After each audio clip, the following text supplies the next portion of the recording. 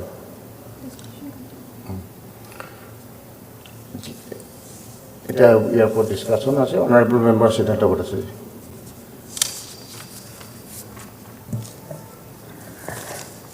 মাননীয়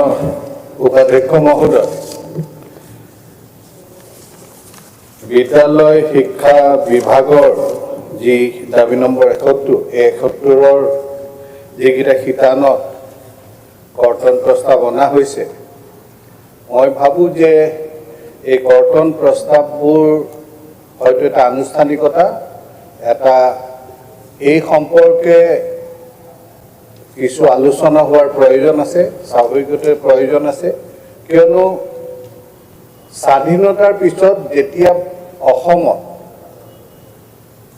একমাত্ৰ শিক্ষা এটা এনেকুৱা বিভাগ যিটো যিমান পৰীক্ষা নিৰীক্ষা হৈছে, এই ইমান পৰীক্ষা নিৰীক্ষা হয়তো অইন কোনো বিভাগতে হোৱা নাই। শিক্ষা বিভাগৰ বিভিন্ন দিশ আছে। আমাৰ যিহেতু সীমিত কৰি ৰখা হৈছে স্কুল শিক্ষাৰ ক্ষেত্ৰত, এই স্কুল শিক্ষাৰ ক্ষেত্ৰত আমি দেখা পাওঁ যে অসমত কিছু ব্যৱস্থা আছে যিবিলাক ব্যৱস্থা ভাৰতবৰ্ষৰ ক'তোৱে নাই। আৰু এই যিটো ব্যৱস্থা এটা প্ৰচলিত ব্যৱস্থা, যেনে ধৰি লওক ভেঞ্চাৰ স্কুল, ভাৰতবৰ্ষৰ আপুনি ক'তোৱে ভেঞ্চাৰ স্কুল বুলি কোনো এটা কনচেপ্ট নাপায়, একমাত্ৰ অসমতেই যি পাব। ঠিক তেনেকে আমাৰ ইয়াত আমি দেখিছোঁ যে যেতিয়া স্কুলবিলাকত নিযুক্তি দিয়া হয়, নিযুক্তিৰ সময়তে চৰকাৰে হয়তো কৈছে যে এখেতসকলক এটা নিৰ্দিষ্ট সময়ৰ কাৰণে বা এটা নিৰ্দিষ্ট পদৰ বাবে তেখেতসকলক ঠিকাভিত্তিক দিয়া হৈছে। এইখিনি কথা চৰকাৰে যদি নিযুক্তিৰ সময়ত তেখেতসকলে প্ৰকাশ নকৰিলে হয়, এই কথাটো সেই শিতানত যদি তেখেতসকলে নাৰাখিলে হয়, পৰৱৰ্তী সময়ত হয়তো যিটো স্থায়ীকৰণৰ কথা, সেই স্থায়ীকৰণৰ কথাটো আহিলে হয়। কিন্তু অসমখনে এনেকুৱা এখন ৰাজ্য য'ত এইবিলাক বিষয়ত মানুহে সোমাই ঠিকাভিত্তিক আৰু কেইবছৰমান ঠিকাভিত্তিক কাম কৰাৰ পিছতে তেখেতসকলৰ দাবী হয় যে মোক আপোনালোকে স্থায়ীকৰণ কৰি দিয়ক, আমাক পাৰ্মানেণ্ট কৰি দিয়ক। কিন্তু ভাৰতবৰ্ষৰ ন্যায়ালয়ত এনেকুৱা ধৰণৰ বিষয়বোৰ কেইবাটাও হাইকোৰ্টত, বিশেষকৈ আমাৰ গুৱাহাটী হাইকোৰ্টৰে কেইবাটাও এনেকুৱা তেখেতসকলৰ ৰায় আছে যিটোৱে কৈছে যে এডহক হিচাপে, মানে কোনোবা কন্ট্ৰেকচুৱেল বেচিছত সোমালে তেওঁক অট'মেটিকেলি পাৰ্মানেণ্ট কৰিব পৰা নাযায়। তেওঁ যদি পাৰ্মানেণ্ট হ'ব বিচাৰে তেতিয়াহ'লে পাৰ্মানেণ্ট যিটো হোৱাৰ প্ৰক্ৰিয়া, সেই প্ৰক্ৰিয়াত তেখেতে অংশগ্ৰহণ কৰিব লাগিব আৰু সেই অংশগ্ৰহণ কৰাৰ পিছতে তেখেতক পাৰ্মানেণ্ট কৰিব পৰা যায় যদি তেখেতৰ উপযুক্তটো পোৱা যায়। শিক্ষাৰ ক্ষেত্ৰত, বিশেষকৈ প্ৰাথমিক শিক্ষাৰ ক্ষেত্ৰত মই অনুভৱ কৰোঁ যে আজি বহুতো সময়ত এটা কথা শুনা পাওঁ, বিৰোধী পক্ষইও কয়, অন্যান্যসকলেও কয় যে আমাৰ যিটো চৰকাৰী শিক্ষা ব্যৱস্থা, সেই শিক্ষা ব্যৱস্থাটোক সংকুচিত কৰি অনা হৈছে, এইটোক যেন মিনিমাইজ কৰিবলৈ বিচৰা হৈছে, ব্যক্তিগতকৰণ কৰিবলৈ বিচৰা হৈছে। এসময়ত শিক্ষামন্ত্ৰী হিচাপে মোৰো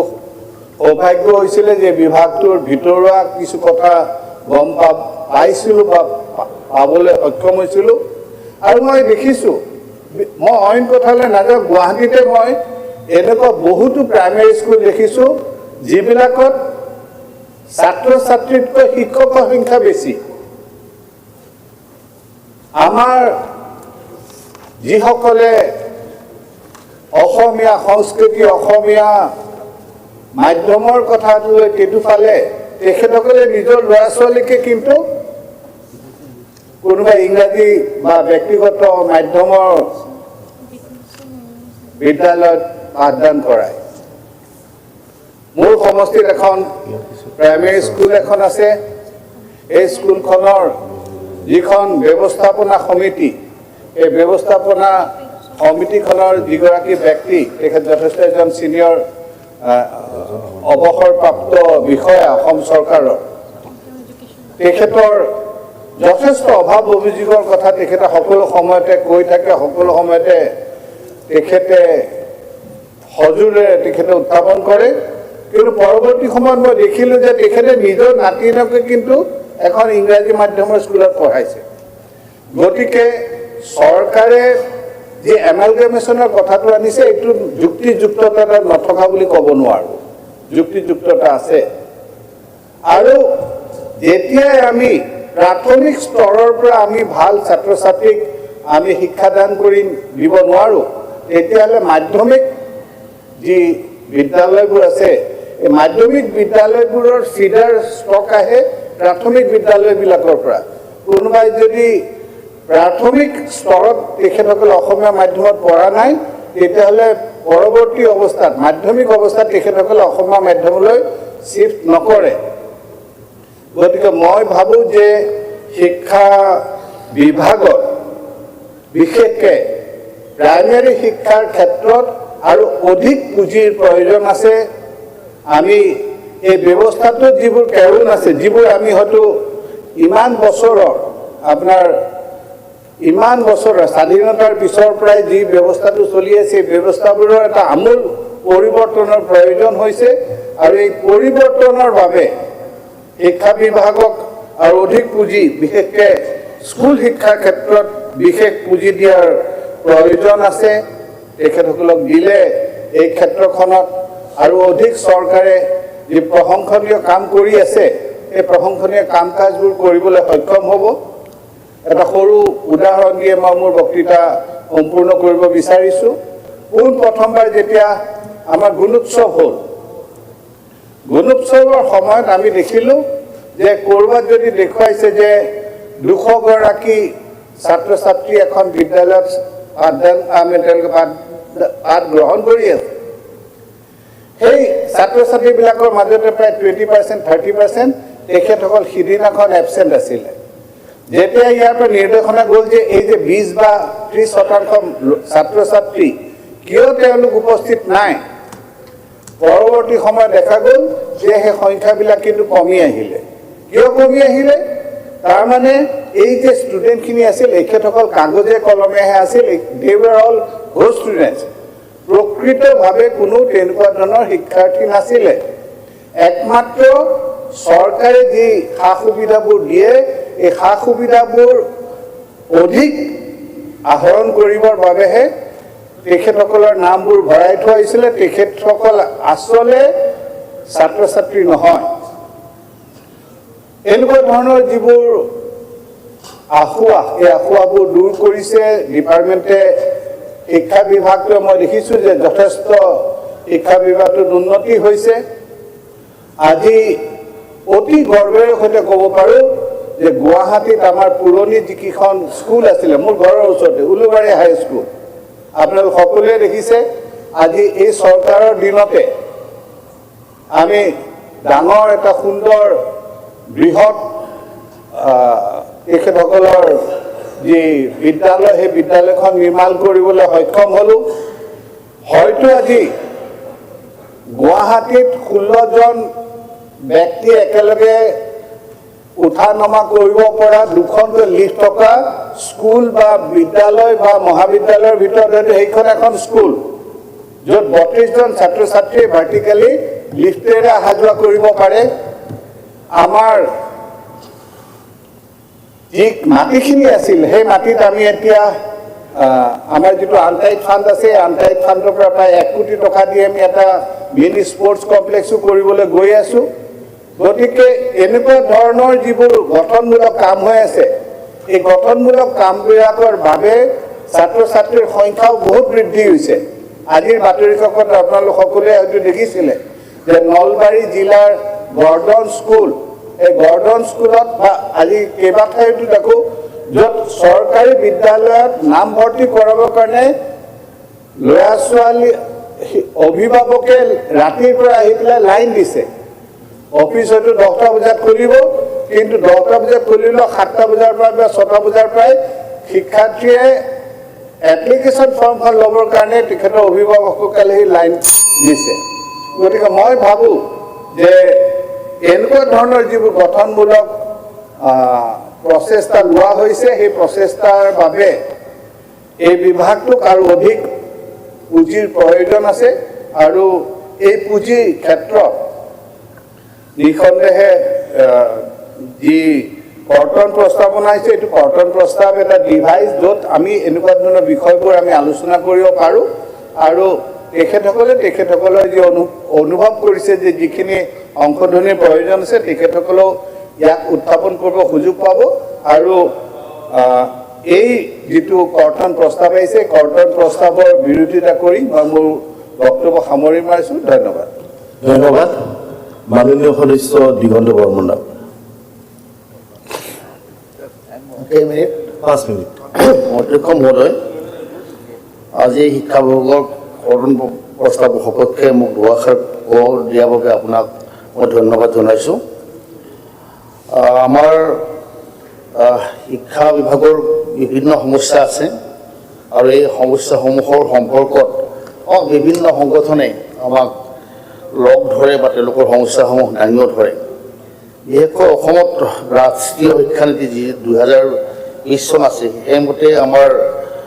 কাম চলি থাকে বা আমাৰ বিভাগটো চলি আছে। আমাৰ মাননীয় বৰ্তমানৰ মুখ্যমন্ত্ৰী, পূৰ্বৰ শিক্ষামন্ত্ৰী, মই যোৱাকালি এটা ভিডিঅ' চাইছিলোঁ। 5 ছেপ্টেম্বৰ 2020 তেখেতে শিক্ষা বিভাগৰ কৰ্তন প্ৰস্তাৱত কিছুমান বক্তব্য দাঙি ধৰিছিলে। এতিয়া মই বিধায়ক নাছিলোঁ, তাতে যিখিনি কথা তেখেতে কৈছিলে যে নেশ্যনেল এডুকেশ্যন পলিচিৰ উদ্দেশ্যটোৱে আছিলে যে ক্লাছ 5 পৰ্যন্ত শিক্ষাৰ মাধ্যমটো মাতৃভাষা হ'ব লাগে আৰু সেই সময়ত মাননীয় শিক্ষামন্ত্ৰী মহোদয় বৰ্তমান মুখ্যমন্ত্ৰী ডাঙৰীয়াই কৈছিলে যে আমাৰ সকলো আঞ্চলিক ভাষাত ক্লাছ 5লৈ শিক্ষা হ'ব আৰু ক্লাছ 10, 9, 10 সেইখিনিত বিজ্ঞান আৰু গণিত বিষয়টো কেৱল ইংলিছ মিডিয়ামত হ'ব বাকী চব নিজৰ মাতৃভাষাত হ'ব এতিয়ালৈ আমি দেখা পোৱা নাই যি নহওক মই ভাবোঁ এইখিনি আমাৰ মাননীয় শিক্ষামন্ত্ৰী ডাঙৰীয়াই গুৰুত্ব দিব তাৰোপৰি মাননীয় মুখ্যমন্ত্ৰী তেতিয়া শিক্ষামন্ত্ৰীয়ে এটা কথা কৈছিলে যে নেশ্যনেল এডুকেশ্যন পলিচি মতে যদি অসমত প্ৰাক প্ৰাথমিক স্কুল খোলাৰ কাৰণে 24,000 ভিলেজত 3জনকৈ হ'লেও মই যদি তাত শিক্ষক নিযুক্তি দিওঁ তেতিয়া 75,000 শিক্ষকে সুবিধা লাভ কৰিব বুলি কৈছিলে আমাৰ বৰ্তমানৰ শিক্ষামন্ত্ৰীয়ে এই সম্পৰ্কে কি ব্যৱস্থা লৈছে মই নাজানো কিন্তু এইখিনি কৰিলেও ভাল যেনে এইখন সদনতে মাননীয় মুখ্যমন্ত্ৰী মহোদয়ে কৈছিলে যি নহওক আমাৰ অসমত বিভিন্ন সমস্যা আছে এইটো কথা আমি নুই কৰিব নোৱাৰোঁ যে আমি বাৰে বাৰে ভেঞ্চাৰৰ কথা কওঁ যদিও সেইসকল শিক্ষকেই কিন্তু বহুত ল'ৰা ছোৱালীক জ্ঞানৰ পোহৰ দেখুৱাইছিলে আৰু বহুতক উচ্চ শিক্ষিত কৰি আমাৰ সমাজত তেওঁলোকক ভাল কাম কৰিবলৈ তেওঁলোকে সুবিধা কৰি দিছে যেতিয়া ছাত্ৰসকলে তেওঁলোকৰ শিক্ষাগুৰুসকলক কামৰ পৰা অব্যাহতি দিয়াৰ কাৰণে আন্দোলন কৰিবলগীয়া হয় গোলাঘাট পলিটেকনিক বা আমাৰ মচলপুৰ পলিটেকনিকত আন্দোলন কৰিছে যে আমাৰ পলিটেকনিকৰ যিখিনি লেকচাৰাৰ আছিলে আপোনাৰ তেওঁলোকক চাকৰিৰ পৰা অব্যাহতি দিয়াত তেওঁলোকে আন্দোলন কৰিবলগীয়া হৈছে ঠিক তেনেকৈ আমাৰ অন্যান্য শিক্ষকসকল যিসকলে আপোনাৰ সমস্যা বহুত আপুনি যদি সচলত যায় যদিও চৰকাৰে কয় যে কোনো সমস্যাই নাই সচলত গ'লে আন্দোলনকাৰী আমাক বিভিন্ন মানুহে আমাক লগ কৰে আজি বহুত কথা আপোনাৰ বিশেষ এই তৃণমূল পাৰ্টি কিছুমান 2021 চনত আছিলে তেওঁলোকৰ চৰকাৰে সেই সময়ত মাননীয় আগৰ চৰকাৰৰ দিনত স্পেচিয়েল টেট পাতিছিলে বহুত ল'ৰা ছোৱালীয়ে তাতে এপ্লাই কৰিছিলে আমাৰ শিক্ষকসকলে 667 তেওঁলোকে তাতে পাছ কৰিলে সেইটো স্পেচিয়েল পাতাৰ কাৰণে দিছিলে কিন্তু তেওঁলোকৰ চাকৰি নিয়মীয়াকৰণ নকৰিলে ঠিক এনেকৈ আমাৰ টিউটৰ শিক্ষকসকল একমনৰ টিচাৰসকল এইবিলাকৰ সমস্যাবিলাকৰ সমাধান নহ'লগৈ আৰু মাননীয় সভাপতি মহোদয় মোৰ সমষ্টিতে এখন স্কুল আছে পূব প্ৰভাগ আঞ্চলিক হাইস্কুল এখন প্ৰাধিকৰণৰ আওতাত আছিলে এই 2016 চনত ষ্টুডেণ্ট কম হোৱাৰ কাৰণে তেওঁলোকক সেইখন স্কুল প্ৰাধিকৰণ নহ'ল ঠিক তেনেকৈ প্ৰাদেশিকৰ আওতাত নপৰা যিখন ME স্কুলৰ হিন্দী শিক্ষক আছে হিন্দী যিহেতু ৰাষ্ট্ৰীয় ভাষা তেওঁলোকৰ প্ৰায় 912জন স্কুলৰ শিক্ষকে 1985 চনৰ পৰা কাম কৰি আছে তেওঁলোকৰ চাকৰিও নিয়মীয়াকৰণ নহ'লগৈ অধ্যক্ষ মহোদয় আমাৰ মাননীয় মন্ত্ৰী চন্দ্ৰমোহন পাটোৱাৰী মহোদয়ৰ নিজৰ সমষ্টিৰ এখন স্কুল এষ্টাব্লিছ 2001 অকোৱা বাজানী ছিনিয়ৰ ছেকেণ্ডেৰী স্কুল দেহাৰ কালাগুচি বুলি কয় সেইখনো আজিলৈ প্ৰাধিকৰণ নহ'ল মোৰ এখন সমষ্টিৰ এখন স্কুল আছে 1990 চনতে স্থাপিত শিয়ালমাৰী আঞ্চলিক হাইস্কুল আজিলৈ দায়িত্বত পোৱা পৰ্যন্ত আজিলৈ কিন্তু স্কুলখন প্ৰাধিকৰণ নহ'ল মই এনেকুৱা বহুত স্কুল আছে আমাৰ মাননীয় দেৱব্ৰত শইকীয়া ডাঙৰীয়াৰ বিহগৰ চিলনী হাইস্কুল শিৱানী বাগান ME স্কুল গেলেকী হাইস্কুল এইবিলাক কেইবাখনো স্কুল আছে মই মাননীয় মন্ত্ৰী মহোদয়ক এটাই আহ্বান জনাম থেংক ইউ হৈছে এটাই আহ্বান জনাম যে আছাম ভেঞ্চাৰ স্কুল প্ৰভিজনেল যিখন এক্ট আছে সেইখন এমেণ্ডমেণ্ট কৰিম বুলি কৈছিলে আৰু মাননীয় মন্ত্ৰী মহোদয়ে কৈছিলে যে এখন কেবিনেট চাব কমিটিও কৰিছোঁ এইবাৰ হয়তো নাহিল মই বাৰে বাৰে ৰিকুৱেষ্ট কৰিছোঁ মাননীয় মন্ত্ৰী মহোদয়ক চৰকাৰক আহ্বান জনাইছোঁ যে এইসকল শিক্ষক যিসকলে অসমৰ বহু ল'ৰা ছোৱালীক জ্ঞানৰ পোহৰ দেখুৱাইছে, এই স্কুলকেইখন যিকোনো টেগৰ বিনিময়ত চৰকাৰে অলপ কষ্ট কৰি হ'লেও প্ৰভিন্সিয়েলাইজেশ্যন আইনৰ আওতাত আনক, তেওঁলোকৰ চাকৰি নিয়মীয়া কৰি তেওঁলোকক শিক্ষাদানৰ সুবিধা কৰি দিবলৈ মই আহ্বান জনাই মোৰ দুআষাৰ সামৰিছোঁ। ধন্যবাদ। Thank U. আচ্ছা, অনাৰেবল সদন, আমাৰ অলপ মানে মিছ আণ্ডাৰষ্টেণ্ডিং হৈ গ'ল, ময়ো নাছিলোঁ। গিলিটিনত যোৱাৰ পিছত আচলতে আৰু ডিছকাশ্যন নহয় মানে কিবাৰ ওপৰত। গিলিটিনত আমি দিয়ে দিলোঁ, সেইটোৰ কাৰণে আমি দাবী মঞ্জুৰটো এতিয়া পাছ কৰাৰ কাৰণে ব্যৱস্থা ল'ম।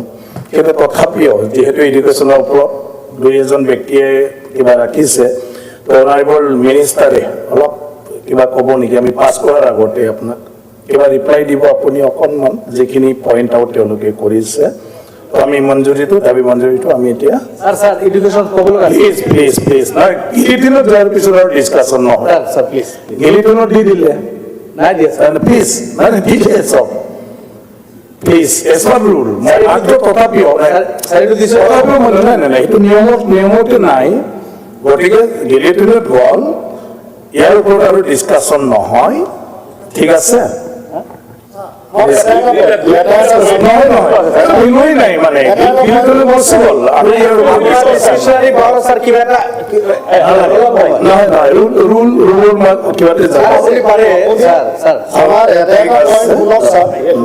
প্লিজ প্লিজ প্লিজ এইটো নিয়মতে নাই।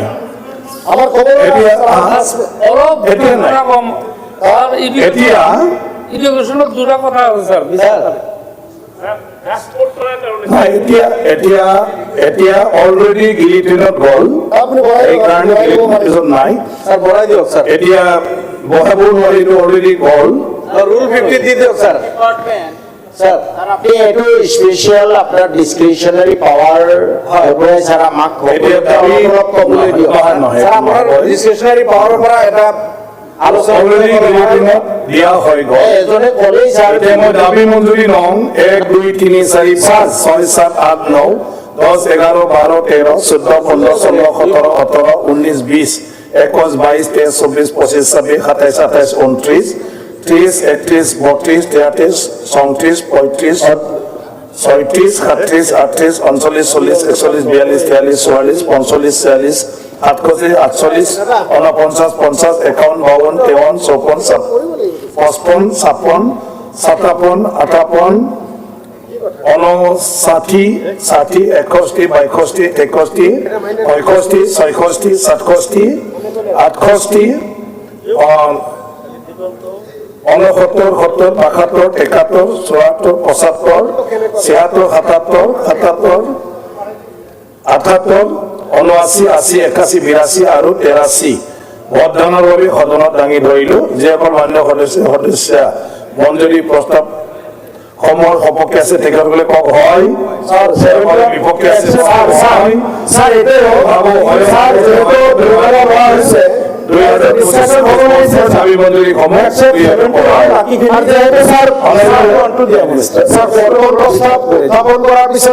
ডিপাৰ্টমেণ্টৰ বিভাগৰ বিষয়ে বিভিন্ন আলোচনা হয় আৰু আলোচনাৰ জৰিয়তে বিভাগে লাভান্বিত হয়। গতিকে কথাটো অলপ আলোচনাৰ কাৰণে সুযোগ দিব লাগিছিল।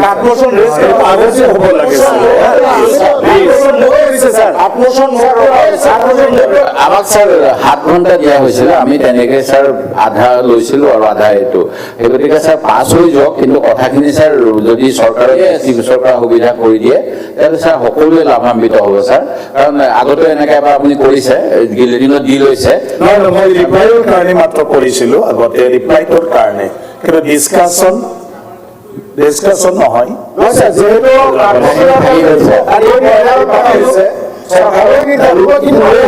ব্যৱস্থা কৰি দিয়ক ছাৰ, আজি নহলে কালি হলে সেইটো আমি আলোচনা কৰি ল'ম।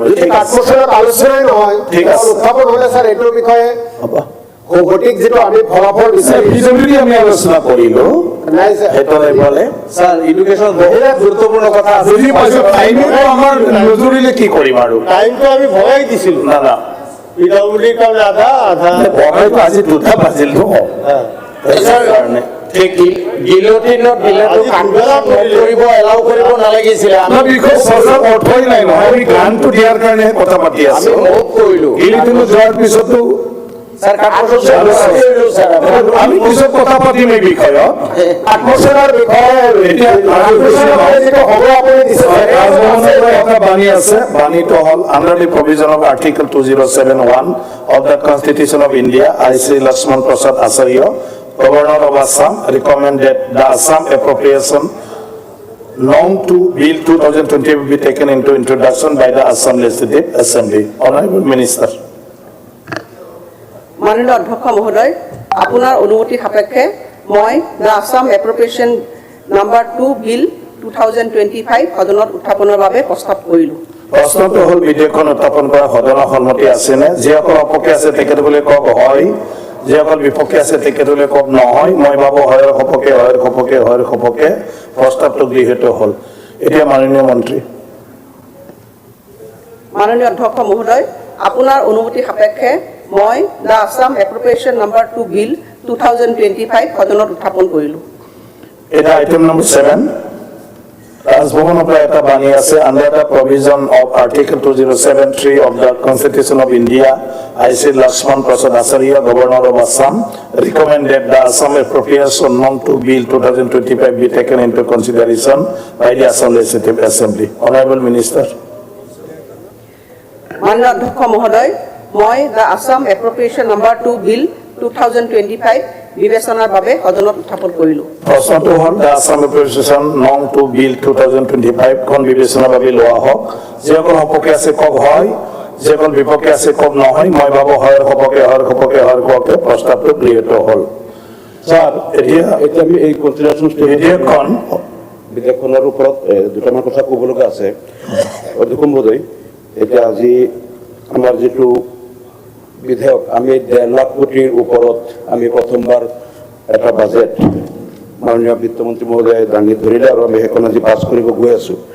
আমি বাকী কথাখিনি নকওঁ, যিখিনি কথা হয়তো আমাৰ কিছুমান বেনিফিচিয়াৰী বিভিন্ন পৰ্যায়ত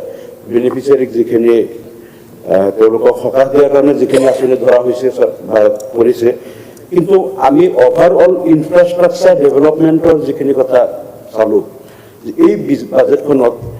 অসমৰ আন্তঃগাঁথনি নিৰ্মাণ আৰু পুনৰ্নিৰ্মাণ এই ক্ষেত্ৰত কিন্তু অলপ গতানুগতিক আগৰ বাজেটবিলাকৰ নিচিনা একে সুৰতেই আমি দেখা পাইছোঁ। যেনেকৈ আন্তঃগাঁথনি পুনৰ্নিৰ্মাণ বুলি ক'বলৈ যাওঁতে আমি সৰ্বপ্ৰথম ক'ব লাগিব যে যিখিনি ডেমেজ হৈ আছে, ডেমেজ কণ্ট্ৰলৰ কাৰণে বাজেটত কি হৈ আছে। এতিয়া অসমক সামগ্ৰিকভাৱে অসমখনৰ ডেমেজ বুলি আমি কি বুজিম? ডেমেজবিলাক আটাইতকৈ বেছি অসমত ডেমেজ কৰা, অসমত ক্ষতিগ্ৰস্ত কৰা কাৰকটো হ'ল ইৰোজন, গৰাখহনীয়াই আটাইতকৈ বেছি অসমখনত ডেমেজ কৰি আছে। কি ডেমেজ কৰি আছে? অসমৰ লেণ্ড বা মাটিকালিৰ পৰিমাণ কমাই আছে, কৃষিভূমি কমাই আছে, মানুহৰ বাস উপযোগী পৰিমাণ কমাই আছে। যি ব্ৰহ্মপুত্ৰ নদী এটা সময়ত যি ঠাইত 3 কিলোমিটাৰ বহল আছিল, আজি কোনো ঠাইত 19 কিলোমিটাৰ 22 কিলোমিটাৰলৈকে বহল হৈ গ'ল এই ব্ৰহ্মপুত্ৰ নদী। একমাত্ৰ দুইফালে ইৰোজন গৰাখহাই। গতিকে প্ৰথম যদি আমি ইৰোজন কণ্ট্ৰল বা গৰাখহনীয়া নিয়ন্ত্ৰণৰ কাৰণে এটা বিজ্ঞানসন্মত আৰু বাস্তৱ ফাইনেন্স মিনিষ্টাৰৰ আগত কি আছে আপোনাৰ? ফাইনেন্স মিনিষ্টাৰে নক'ব, তেখেতৰ ডিপাৰ্টমেণ্টে ডিমাণ্ড কৰিছে মানে বাজেটত এই কথাটোও প্ৰতিশ্ৰুতি থাকিলে যে এইবাৰ আমি যে জলসম্পদত হয়তো আমাৰ বাজেট ফাইনেন্স ৰিলেটেড কথাটো কৈ দিব আপুনি। জলসম্পদক অলপ বঢ়াই দিবলৈ মানে আমি কৈছিলোঁ, আমি যেতিয়া আমাৰ বাজেট বক্তব্যত কৈছিলোঁ যে জলসম্পদক অলপ বঢ়াই দি হ'লেও মানে এটা পাৰ্মানেণ্ট প্ৰতিশ্ৰুতি থাকিব লাগে যে আমাৰ অন্তত এই সমস্যাটো চিৰদিনৰ কাৰণে সমাধান হৈ যাওক। আৰু এই ক্ষেত্ৰত আমি দেখিলোঁ যে যিটো ধৰা হৈছিল প্ৰথমতেই তাত অলপ ইনক্ৰিজ কৰা নহ'ল। আৰু দ্বিতীয় কথাটো হ'ল যে আমাৰ যে বিভিন্ন আমি দেখা গ'ল যে পূৰ্বৰ 50 বছৰৰ তুলনাত এই 5 বছৰত আটাইতকৈ বেছি ধাৰ লৈ আমি চলিব লগা হ'ল। গতিকে আমি এই বাজেটত পূৰ্বে যিমান ধাৰ হৈছে, প্ৰত্যেক বছৰ আমি যিমান ধাৰ সুদসহ পৰিশোধ কৰিব লগা হৈ আছে, যে এতিয়া যাতে এই সুদ এটা পৰস্পৰ কথা হৈ গ'ল দুখ মহোদয়, যে আমি ধাৰ ইফালে লৈ থাকিম আৰু আমাৰ ৰেভিনিউৰ পৰা সুদ ভৰি থাকিম, ইণ্টাৰেষ্ট। মানে যি টকা আমি ইণ্টাৰেষ্ট ভৰি আছোঁ, এই টকাটো যদি আমাৰ বাহিৰত নগ'লেহেঁতেন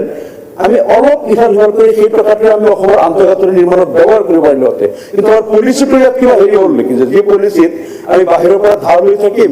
আৰু আমাৰ ৰেভিনিউটোত আমি ইণ্টাৰেষ্ট ভৰি থাকিম মানে আমাৰ ৰেভিনিউটো আমাৰ কামত ব্যৱহাৰ নহ'ল অলপ ইয়াত পলিচিটো কিবা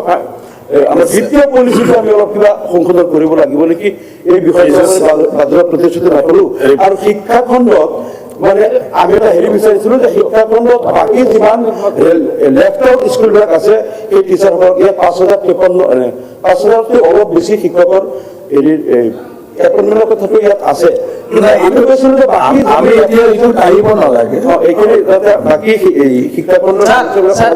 আপোনাৰ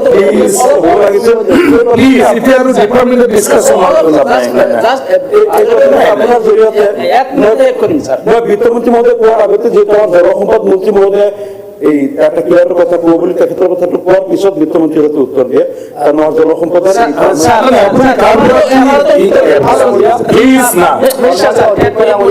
সন্মানীয় অধ্যক্ষ ডাঙৰীয়া তেখেতে যিহেতু জলসম্পদ বিভাগ ৰিলেটেড কথা এটা ক'লে তাৰ উত্তৰটো মই সংক্ষেপে দিব খুজিছোঁ অধ্যক্ষ ডাঙৰীয়া আগৰ যেতিয়া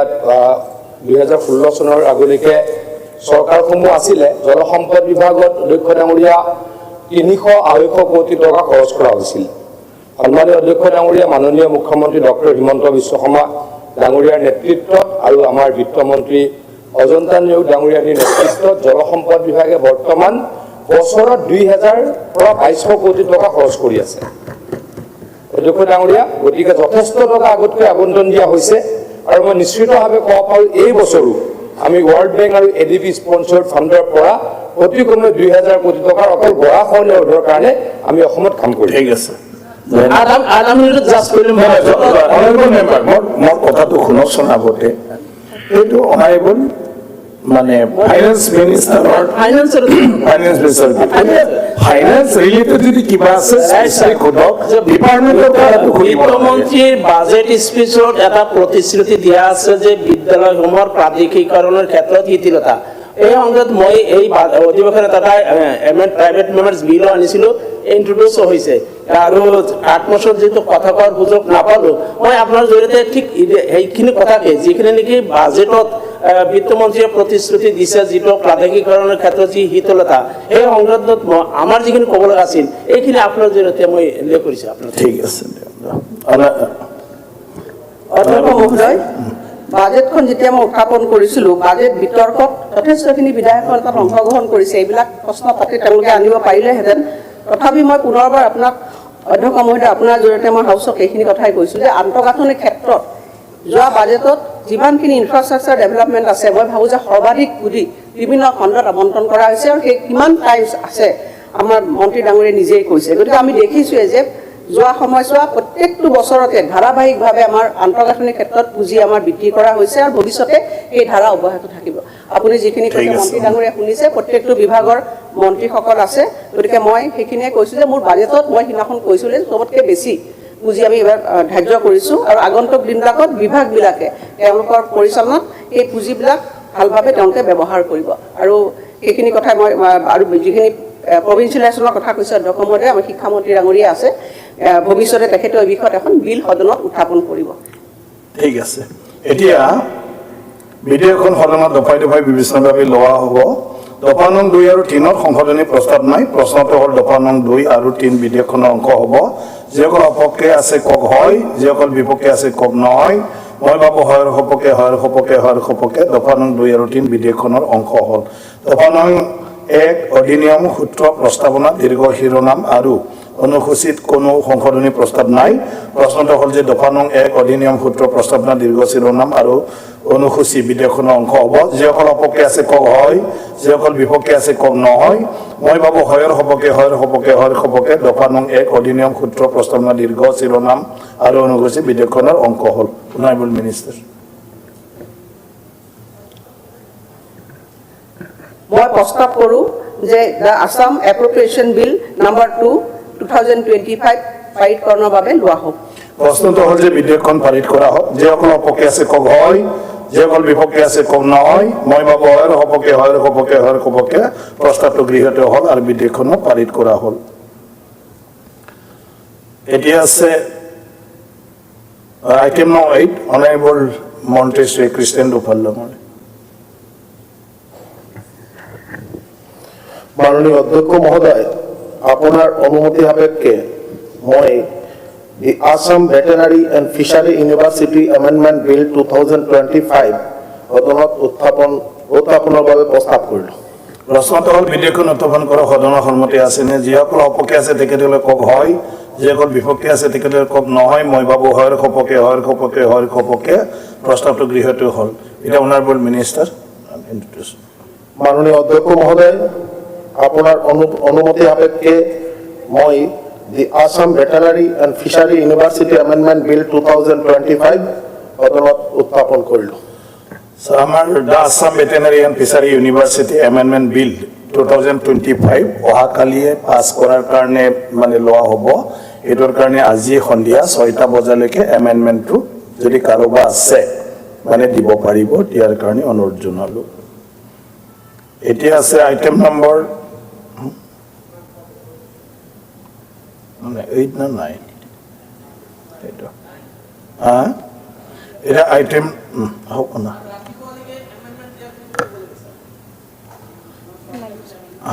ছাৰ আগতে আমি সিদ্ধান্ত লৈছিলোঁ বিল আহিলে আগতে চাৰ্কুলেট কৰিব। ইমান শ্বৰ্ট নটিছত ছাৰ সকলোখিনি সম্ভৱ নহয়, অলপ বিবেচনা কৰিব। ৰাতিপুৱা ঠিক আছে, ৰাতিপুৱা 9 বজালৈকে এমেণ্ডমেণ্টটো দিব পাৰিম। আমি লাষ্টত টেক আপ কৰিম সেইটো অহাকালি। এতিয়া আইটেম নম্বৰ 9 অনাৰেবল মিনিষ্টাৰ। মাননীয় অধ্যক্ষ মহোদয়, অসমৰ মাননীয় মুখ্যমন্ত্ৰীৰ হৈ the Assam cattle preservation amendment bill 2025 বিবেচনাৰ বাবে সদন উত্থাপন কৰিলোঁ। প্ৰশ্নটো হ'ল the Assam cattle preservation amendment bill 2025খন বিবেচনাৰ বাবে লোৱা হওক। যিসকল সপক্ষে আছে কওক হয়, যিসকল বিপক্ষে আছে কওক নহয়। মই ভাবোঁ হয়ৰ সপক্ষে প্ৰস্তাৱটো গৃহীত হ'ল। এতিয়া আলোচনা আমি এমেণ্ডমেণ্টটোৰ পিছত এটাৰ পিছত এটা কিবা কৰিম। কেটল বিলত আছে কোনোবা ক'ব? যদি নাই এতিয়া বিধেয়কখন এমেণ্ডমেণ্টটো আছেতো, এইটো একেলগে নহয়। মই কৈছোঁ পাছিঙৰ সময়ত এমেণ্ডমেণ্টটো একেবাৰতে লৈ এটা চিম্বল হেৰি আনিছেতো, মানে বক্তব্যটো মানে আপুনি কওক। সেইকাৰণে এমেণ্ডমেণ্ট মোক কৰিব নালাগে। মাননীয় অধ্যক্ষ মহোদয়, এতিয়া আমাৰ Assam cattle preservation amendment bill 2025খন Assam বিধানসভাত উত্থাপন কৰাৰ কাৰণে মই চৰকাৰক এটা কাৰণে ধন্যবাদ দিছোঁ যে ইয়াত চৰকাৰে এই কথাটো দেৰিকৈ হ'লেও উপলব্ধি কৰিছে যে যেতিয়া আছাম কেটেল প্ৰিজাৰ্ভেশ্যন বিল মূল আইনখন পাছ হৈছিল তেতিয়া কিন্তু এই এমেণ্ডমেণ্ট আমি দিছিলোঁ যে এইটো নকৰিলে অসুবিধা হ'ব। তেতিয়া চৰকাৰে মানি লোৱা নাছিল। সাধাৰণতে অসম বিধানসভাত এটা পৰম্পৰা থাকে যে বিৰোধীয়ে যেতিয়া কিবা এমেণ্ডমেণ্ট দিয়ে চৰকাৰ পক্ষই সাধাৰণতে এইটো যিকোনো প্ৰকাৰে ৰিজেক্ট কৰিব বিচাৰে, ভাবে যে এইটো আমাৰ এটা আত্মসন্মানৰ কথা আছে। কিন্তু পৰৱৰ্তী পৰ্যায়ত দেখিছোঁ আমি দিয়া এমেণ্ডমেণ্ট বহুকেইটা আকৌ চৰকাৰী এমেণ্ডমেণ্ট হিচাপে আকৌ আনে। কিন্তু আমি প্ৰথমে এইটো দিছিলোঁ, তেতিয়া কিন্তু মানি লোৱা নাই। পিছৰবাৰ আকৌ চৰকাৰে সেইবিলাক আনে। যিয়ে নহওক, এতিয়া ইয়াতে মূল যিহেতু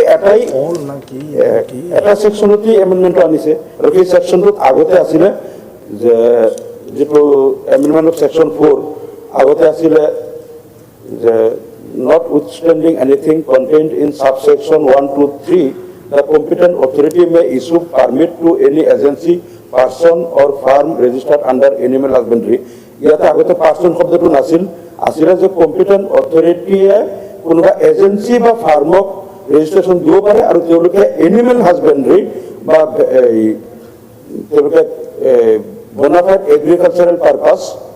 বা এনিমেল হাজবেণ্ডাৰী এই দুটা পাৰপাছত তেওঁলোকে গোধন তেওঁলোকে সৰবৰাহ কৰিব পাৰিব, ট্ৰান্সপৰ্ট কৰিব পাৰিব। আগতে আছিলে অনলি এজেঞ্চি আৰু ফাৰ্ম, যিবিলাক ভেটেনাৰী এণ্ড এনিমেল হাজবেণ্ডাৰী ডিপাৰ্টমেণ্টৰ পৰা ৰেজিষ্টাৰ্ড তেওঁলোকে পাৰিব। এতিয়া মাত্ৰ তাতে এই ছেইম প্ৰভিজন তাৰ মাজতে খালি পাৰ্চন শব্দটো সোমাই দিছে যে ব্যক্তিগতভাৱেও এতিয়া কোনোবাই যদি ভেটেনাৰী আৰু এনিমেল হাজবেণ্ডাৰী ডিপাৰ্টমেণ্টৰ পৰা তেওঁলোকে হেৰি পায়, অনুমতি লয় তেনেহ'লে তেওঁলোকেও সৰবৰাহ কৰিব পাৰিব আৰু এইটো কৰাৰ কাৰণে বহুত ভাল হৈছে বিশেষকৈ উজনি অসমৰ এই হাজাৰ হাজাৰ গোপালকসকলৰ কাৰণে যিসকলে ইমান দিন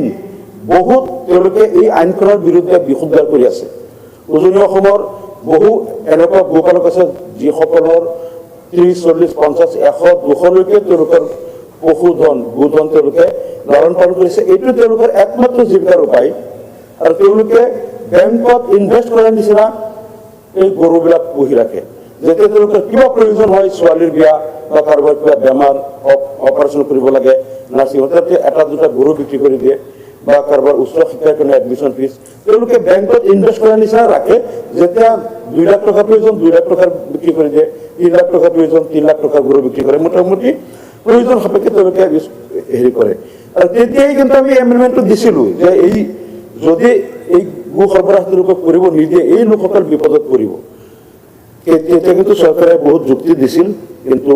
এতিয়া দেখা গ'ল শেষত গৈ এই যে ৰেজিষ্টাৰ্ড ফাৰ্ম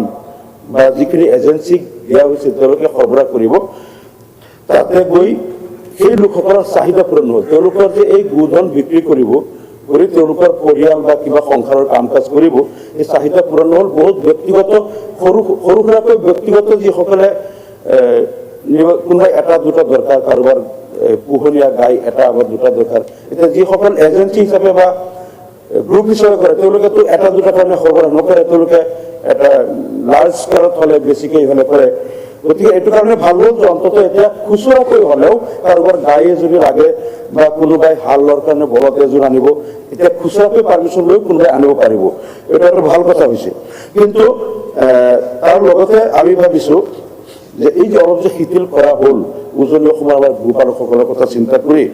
এইটো এটা ভাল কথা হৈছে আৰু আমি এটা এমেণ্ডমেণ্ট লগত আনিছোঁ মই একেলগে কৈ দিছোঁ অধ্যক্ষমহোদয় এমেণ্ডমেণ্টটো আনিছিলোঁ যে যিবিলাক গাড়ীত সৰবৰাহ কৰে গৰু ছাগলী ম'হ যিবিলাক হওক তাতে গাড়ীৰ পাৰ্মিশ্যন থাকিব ঠিক আছে ভেটেৰিনেৰী ডিপাৰ্টমেণ্টৰ তেওঁলোকৰ লাইচেঞ্চ থাকিব লাইচেঞ্চ লৈ আনিব ৰেজিষ্টাৰ্ড কাউ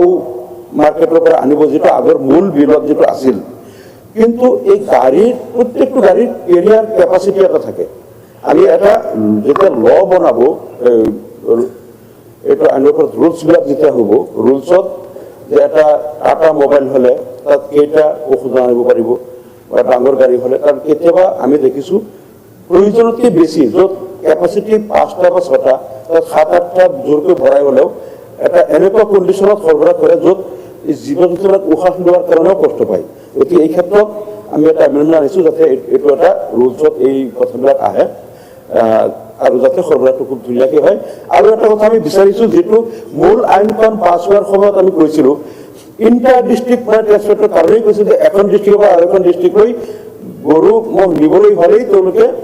অনুমতি ল'ব লাগিব আমি কৈছিলোঁ যে অলপ শিথিল থাকিব লাগে ডিষ্টেঞ্চটো কাৰোবাৰ এনেকুৱা জেগাত ঘৰ আছে দুকমতে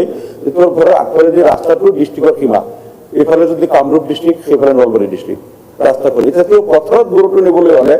বা নিজৰ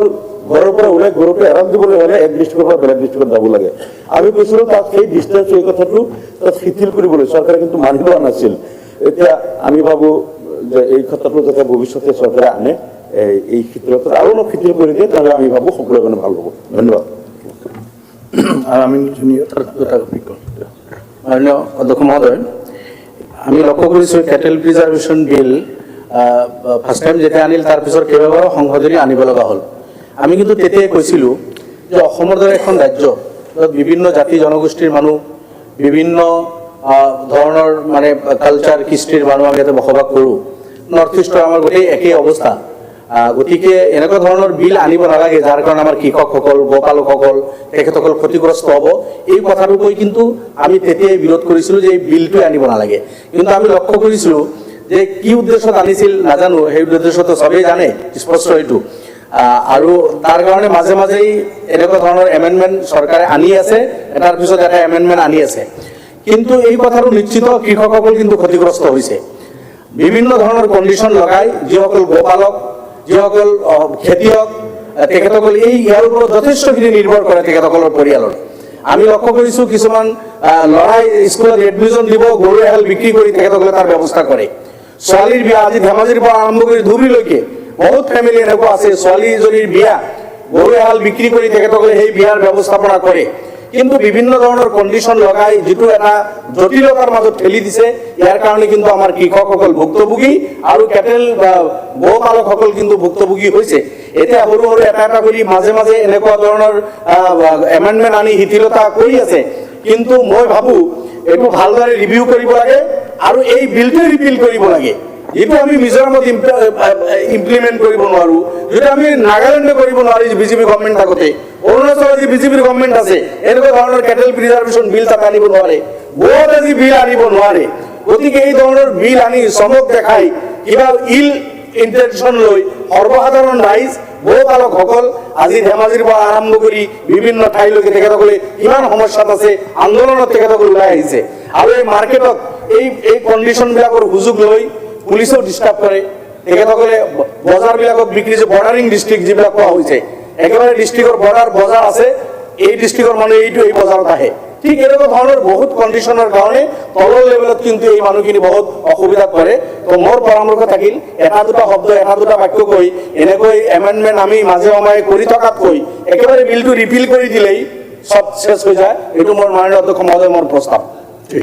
অধ্যক্ষ মহোদয় যিহেতু কথাখিনি ওলাই আছে প্ৰথমবাৰো একে কথাই কৈছিলোঁ যেতিয়া এইখন আহিছিলে কাৰণ বিষ্ণুৰাম মেধিৰ দিনতো বিলখন আহিছিলে তেতিয়া যিখন গ্ৰহণ কৰা হৈছিল আমাৰ হাউচৰ এখন কমিটিৰ যোগেৰে আলোচনা কৰি চিলেক্ট কমিটি বনাই দিয়া হৈছিল মই পুনৰবাৰ একেটা কথাকে দোহাৰিব বিচাৰিছোঁ যিহেতু একেখিনি কথাই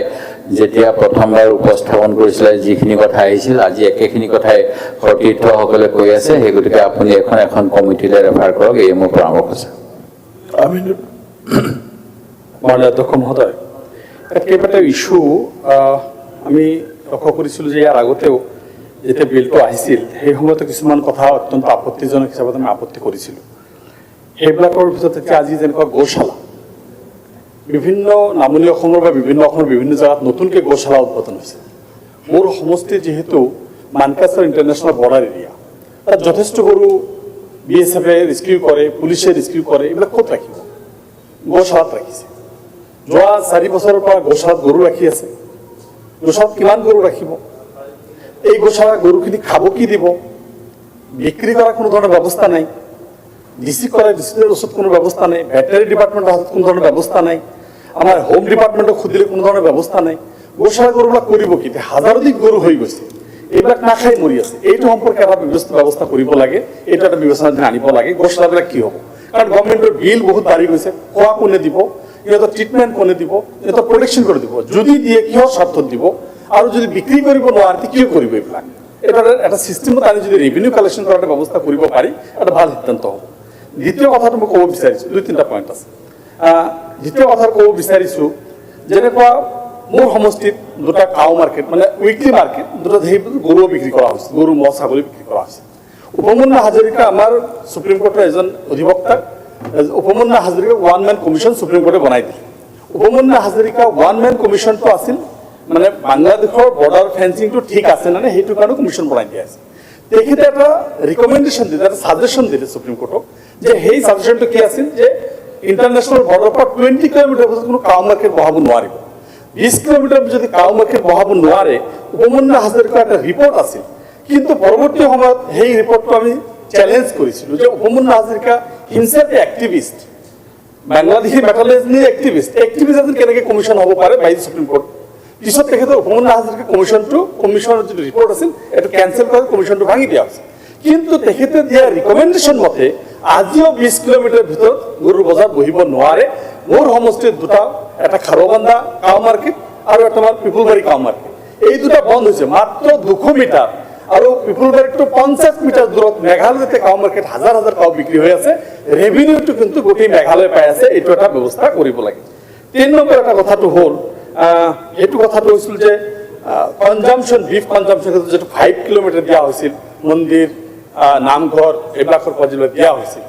5 কিলোমিটাৰ মোৰ সমষ্টিত 97% মুছলিম হয় কিন্তু এনেকুৱা কোনো 5 কিলোমিটাৰ মোৰ সমষ্টিত নাই য'ত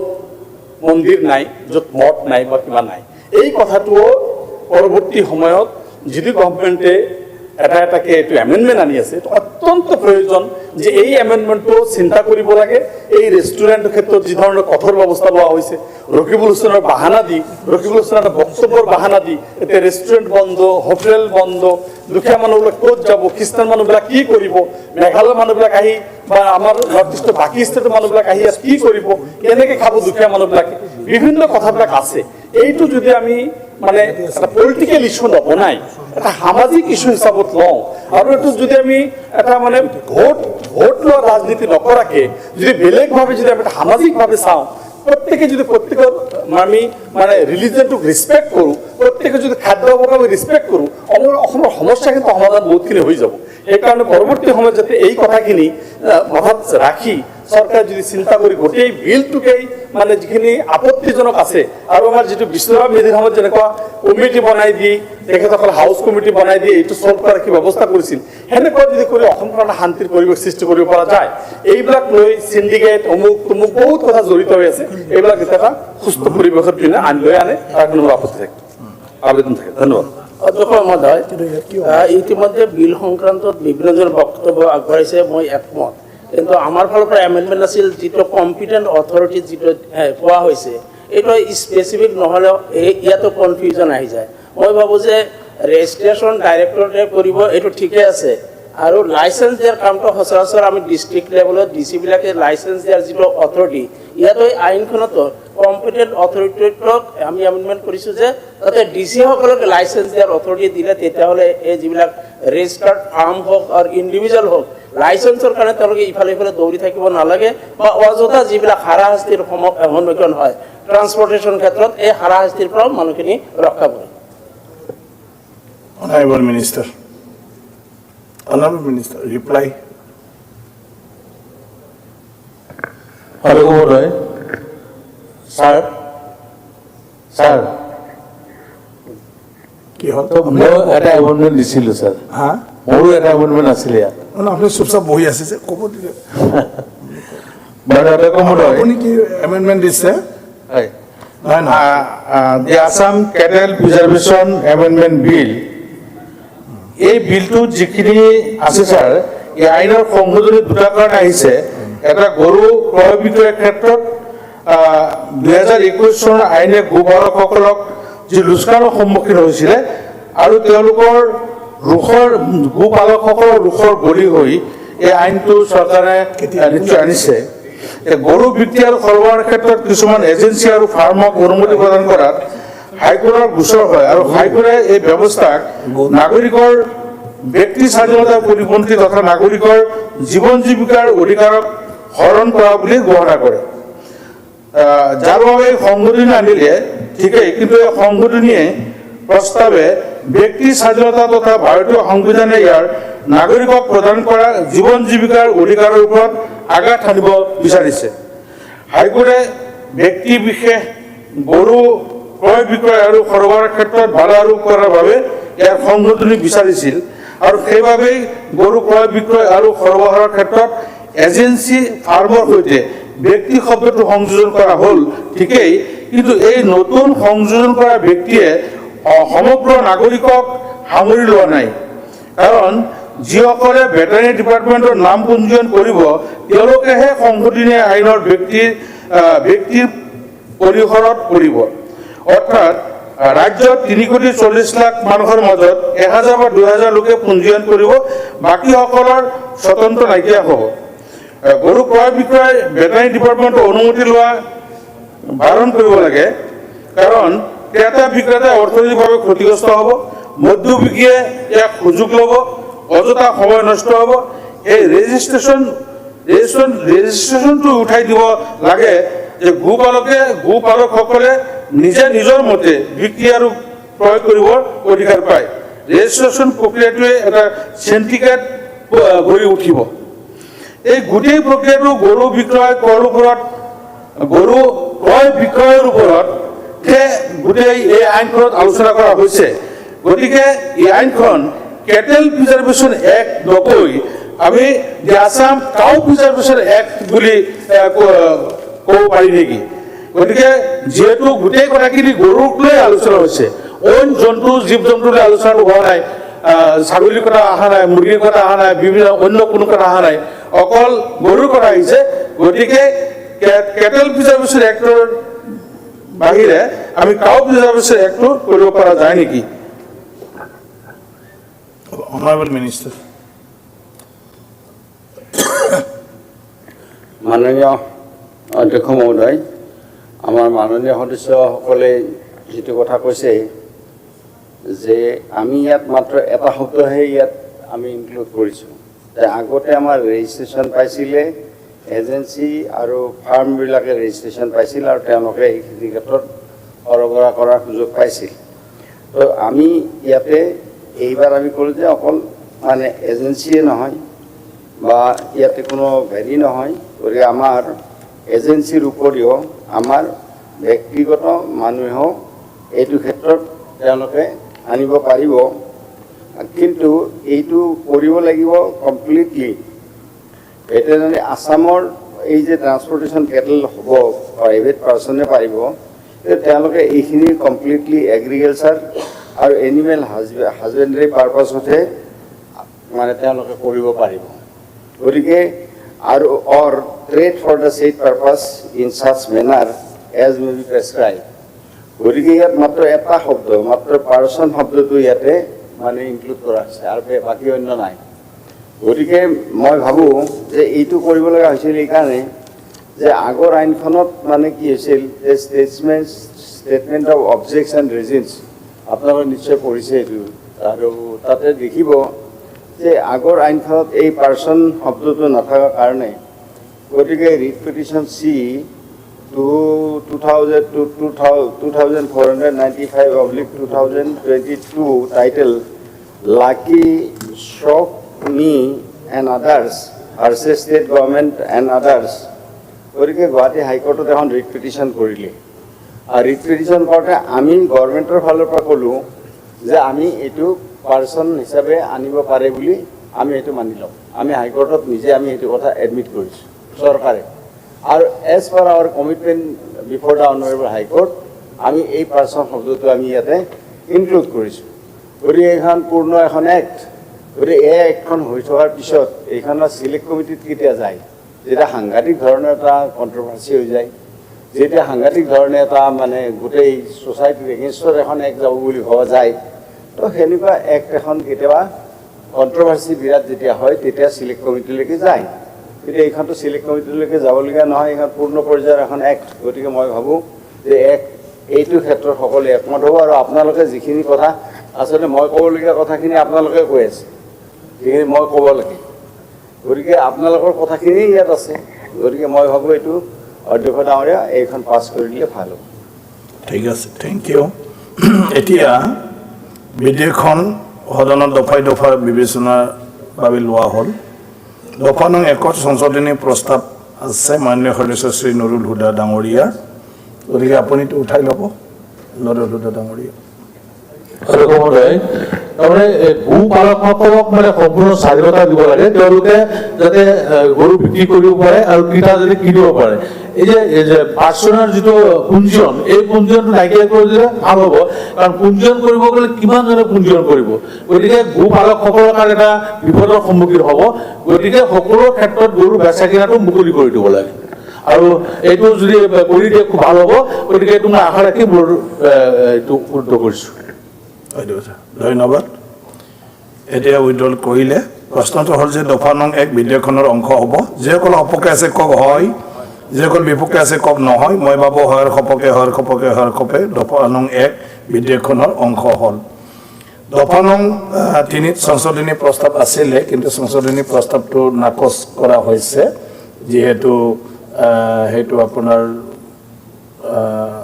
দাখিল কৰা সংশোধনী প্ৰস্তাৱসমূহৰে বিধেয়কখনৰ মূল দফাসমূহকে বাহাল ৰাখিব বিচাৰিছে। আৰু আপোনালোকে অৱগত যে আলোচনাৰ অন্তত দফাটো পাৰিতকৰণৰ বাবে ভোটদান হ'ব, আৰু সেই সময়তো প্ৰস্তাৱটোৰ বিপক্ষে ভোটদান কৰি সংখ্যাগৰিষ্ঠতাৰ ভিত্তিত সংশোধনীটো নাকচ কৰিলে পুৰণি দফাটো বাহাল থাকিব। সেয়ে নিয়ম 271(2) অনুসৰি আপোনালোকৰ যিটো সংশোধনী প্ৰস্তাৱ সেইটো গ্ৰহণ কৰিব পৰা নাযায়। অলপ কৰিব দিলে ভাল আছিল। নহয় এইটো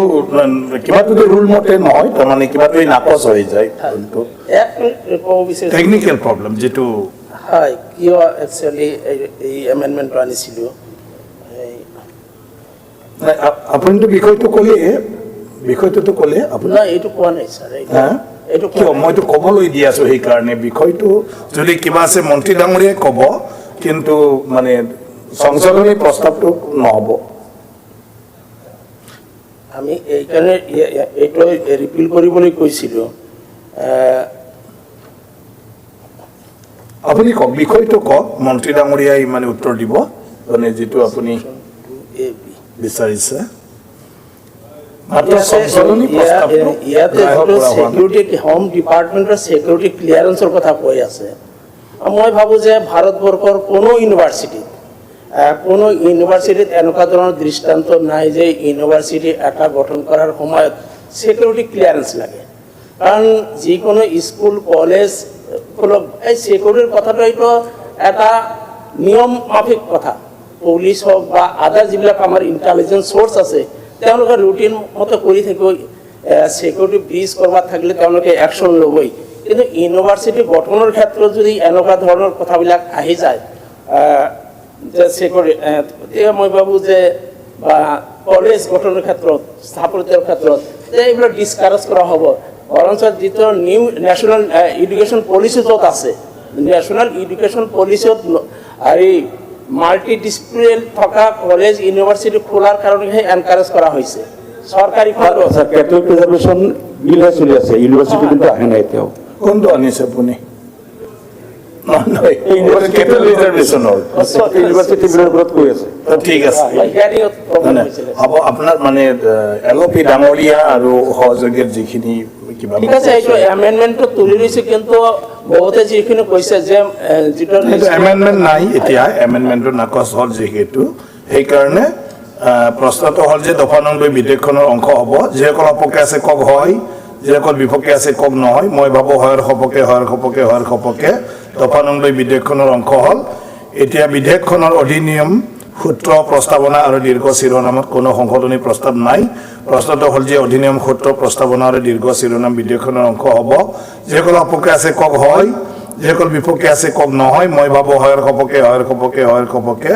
অধিনিয়ম সূত্ৰ প্ৰস্তাৱনা আৰু দীৰ্ঘ শিৰোনাম বিধেয়কখনৰ অংশ হ'ল এতিয়া মাননীয় মন্ত্ৰী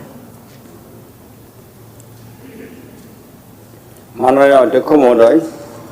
মই অসমৰ মাননীয় মুখ্যমন্ত্ৰী ডক্টৰ হিমন্ত বিশ্ব শৰ্মাৰ হৈ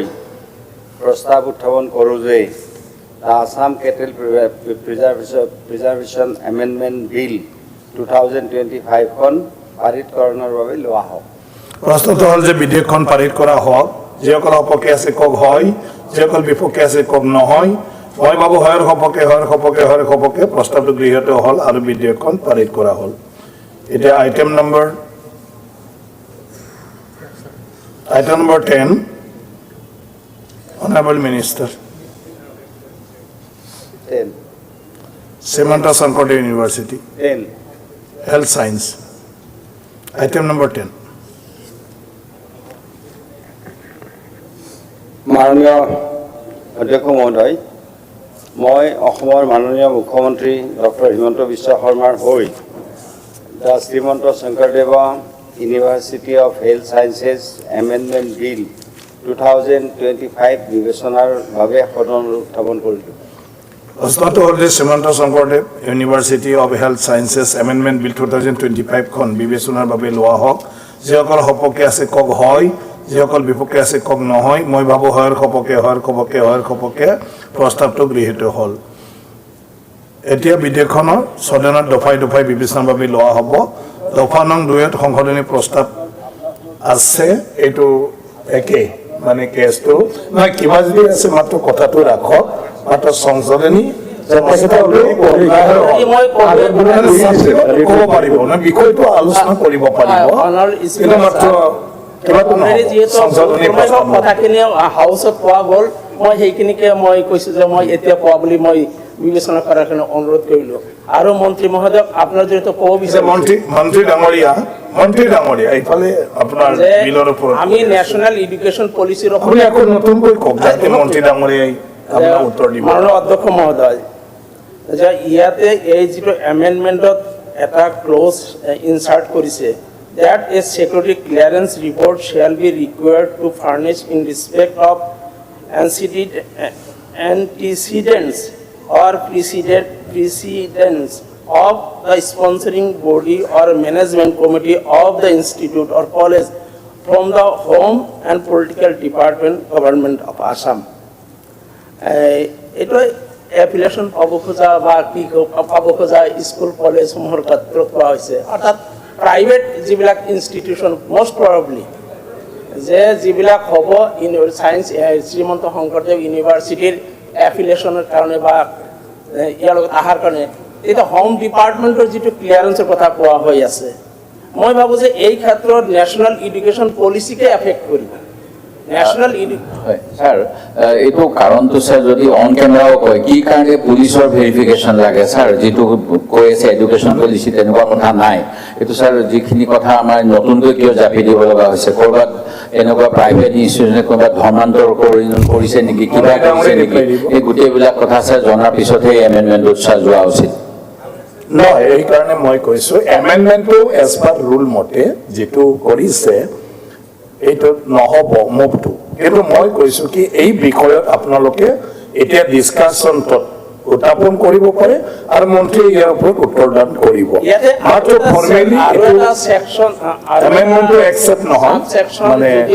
হেৰি ইয়াতে ইনচাৰ্ট কৰিব কৈছে হয়তো আমি এমেণ্ডমেণ্ট যদিও অনা নাই কিন্তু একচুৱেলি আমি এইটো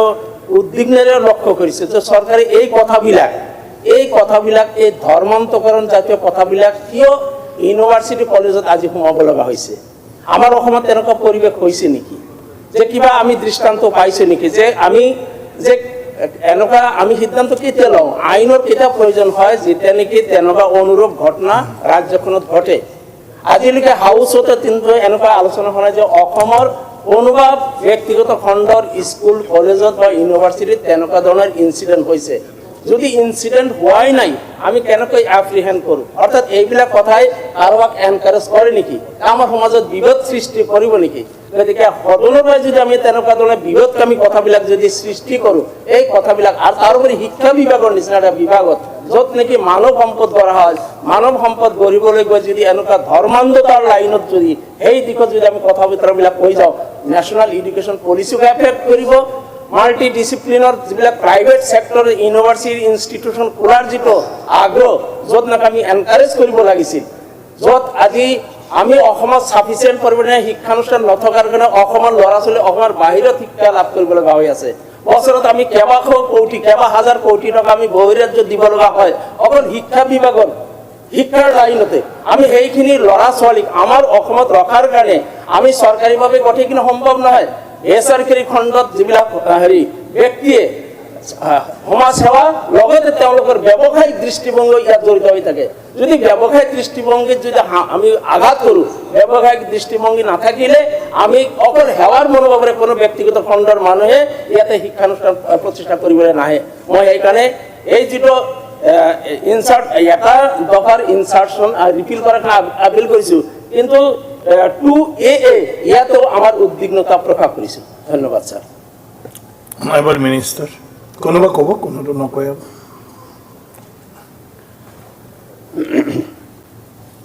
মাননীয় অধ্যক্ষ মহোদয় এই যিটো এমেণ্ডমেণ্ট ইয়াত অনা হৈছে এই চিকিউৰিটিৰ কথাটো যে আহিল যে শংকৰদেৱ ইউনিভাৰ্চিটিত শংকৰদেৱ মেডিকেল ইউনিভাৰ্চিটিত যিবিলাক প্ৰাইভেট অনুষ্ঠান বা অন্যান্য সংগঠনে আহি বুলি এফিলিয়েশ্যন ল'ব তেওঁলোকৰ কলেজ নাৰ্ছিং কলেজে হওক বা ফাৰ্মাচিষ্ট কলেজে হওক বা কিবা হওক গতিকে তাৰ কাৰণে এই প্ৰভিজনটো অনা হৈছে দুটা কথাৰ কাৰণে এটা হ'ল কি যে নেশ্যনেল ছিকিউৰিটি আৰু এটা হ'ল যাতে ধৰ্মান্তকৰণ কৰিব নোৱাৰে এই দুটা কথা এতিয়া আজি মই এটা কথা ৰিমাইণ্ড কৰি দিব বিচাৰিছোঁ অধ্যক্ষ ডাঙৰীয়া যে মাজতে আমাৰ পীযুষ হাজৰিকা ডাঙৰীয়াই তেওঁৰ এটা প্ৰশ্নৰ উত্তৰত এই সদনৰ মজিয়াত কৈছে যে কেইবাটাও নিচামুক্তি কেন্দ্ৰত তেওঁ গৈ পেলাই দেখিছে যে তাত মানুহক এটা ধৰ্মৰ পৰা আন এটা ধৰ্মলৈকে ধৰ্মান্তৰ কৰা কথাখিনি পীযুষ হাজৰিকা ডাঙৰীয়াই এই সদনৰ মজিয়াত কৈছে এক মিনিট নিচামুক্তি কেন্দ্ৰত যদি ধৰ্মান্তকৰণ চলি আছে সেইটো এক মিনিট প্লিজ সাইলেন্ট। গতিকে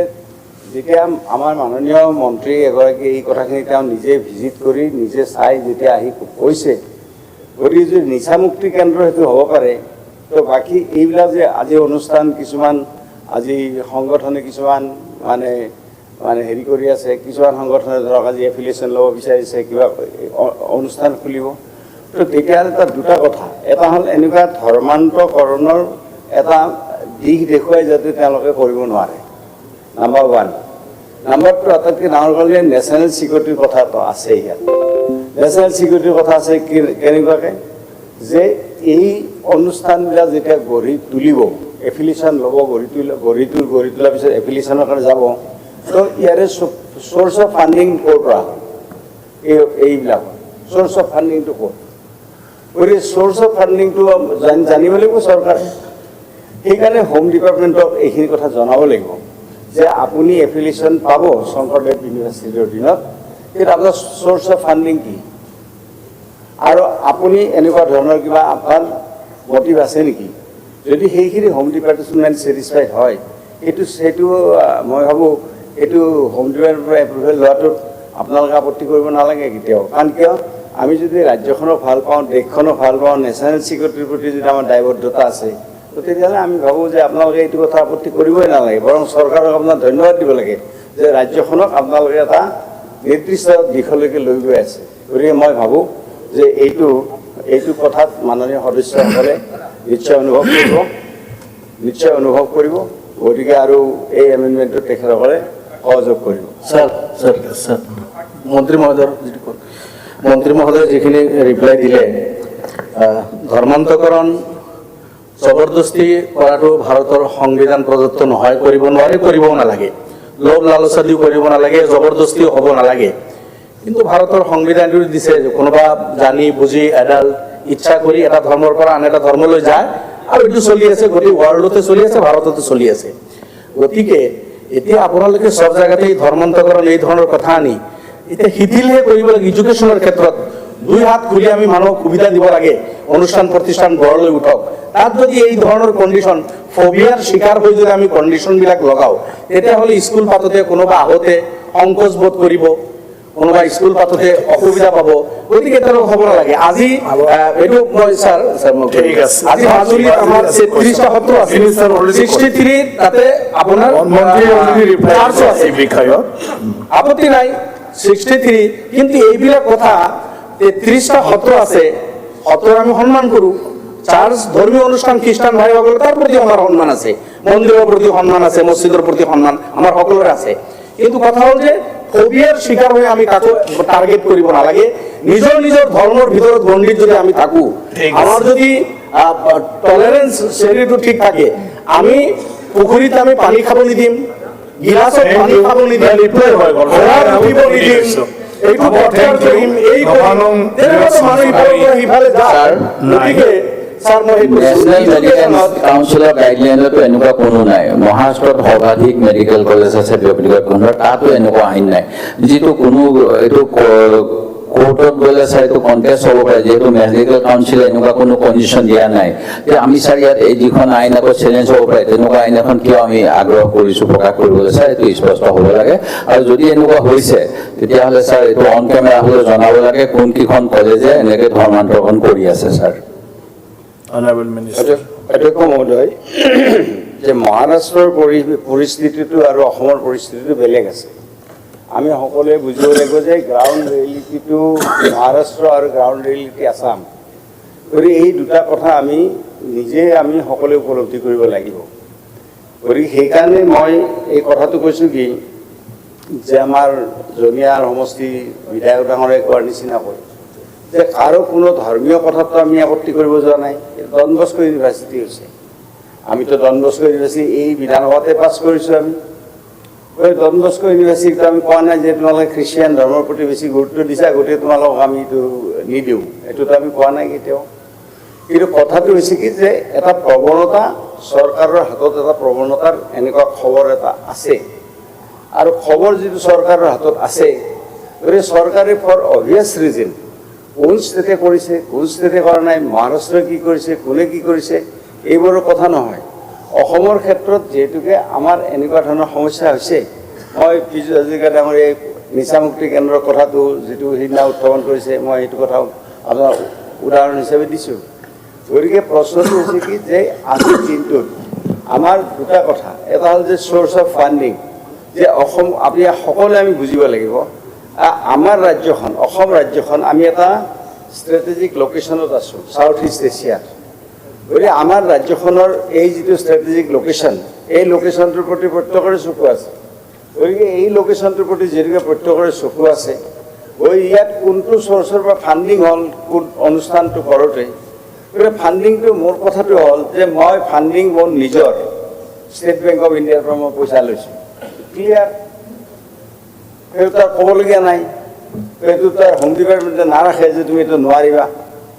গতিকে প্ৰশ্নটো হৈছে কি যে আজি চ'ৰ্চ অফ ফাণ্ডিংটো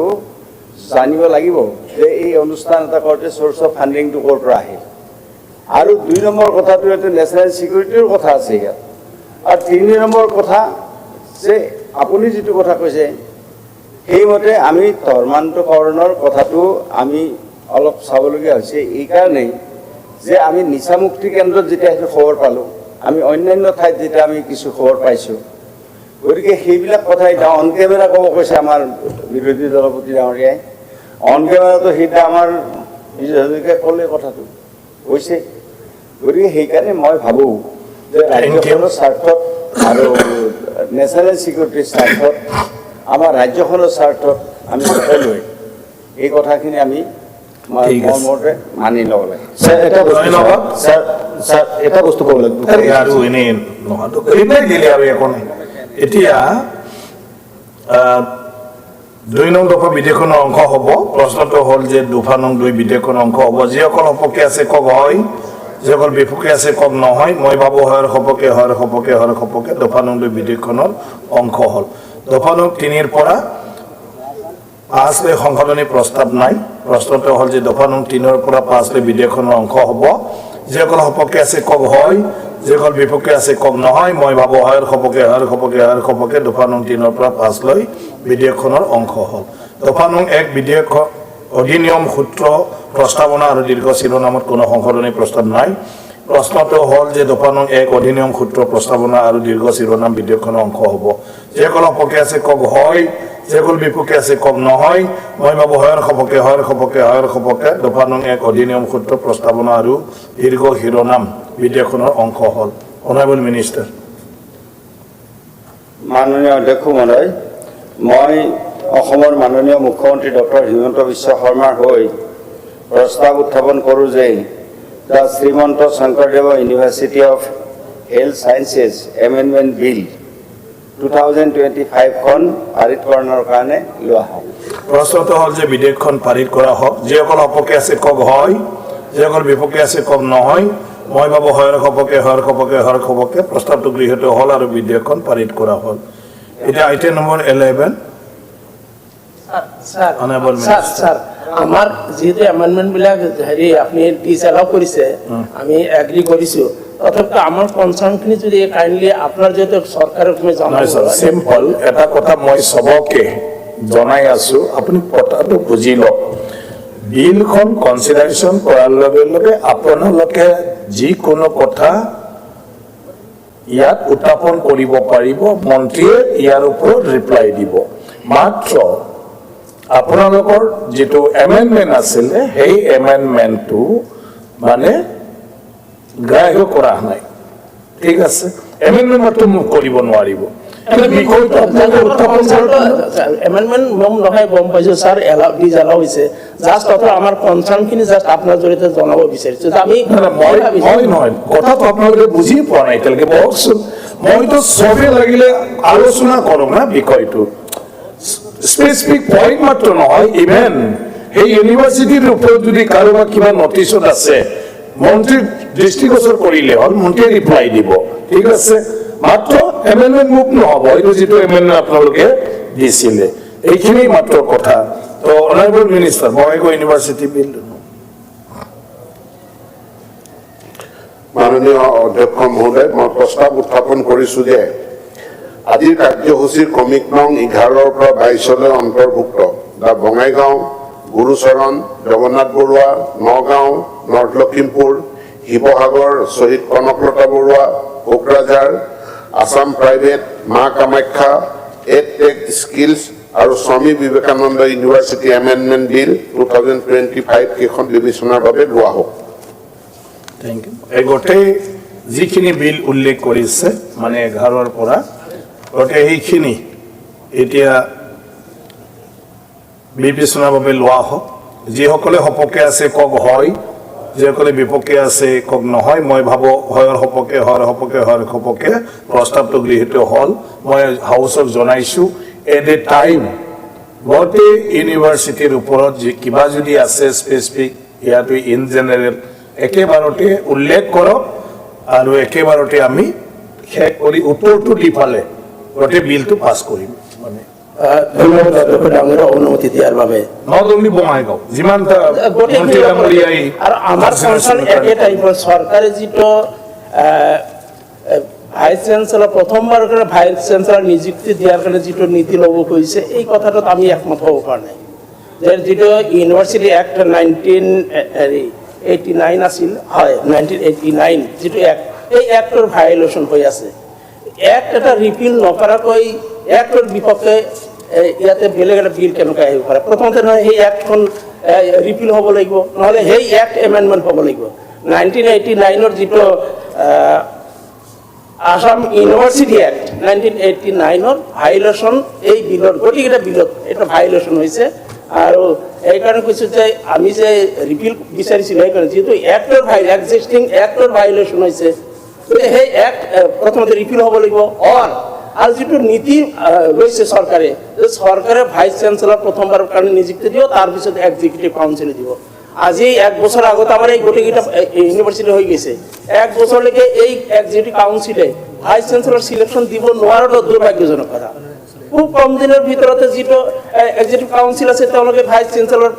পেনেল গভৰ্ণৰলৈ পঠিয়াই দিব লাগিছিল, গভৰ্ণৰে চিলেক্ট কৰি এপইণ্টমেণ্ট দিলেহেঁতেন। গতিকে এইখিনি আপত্তি কৰিছে চৰকাৰে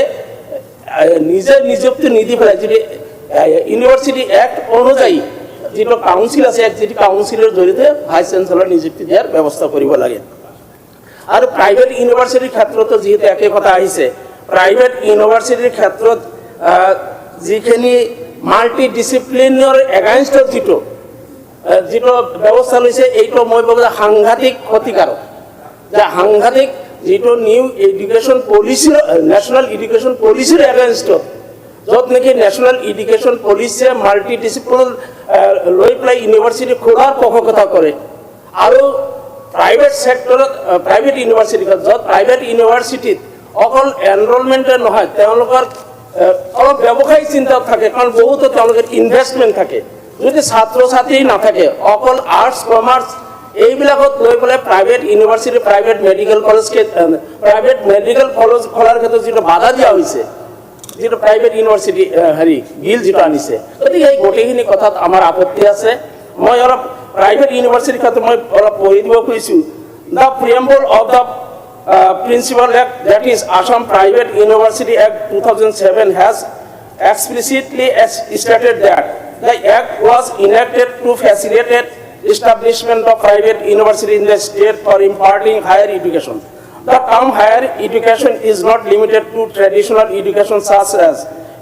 humanities, arts, commerce, management, etc. It also includes technical, medical, agriculture, veterinary, and other skill-oriented and professional courses. The proposed bill for amendment of Assam Private University Act 2007 for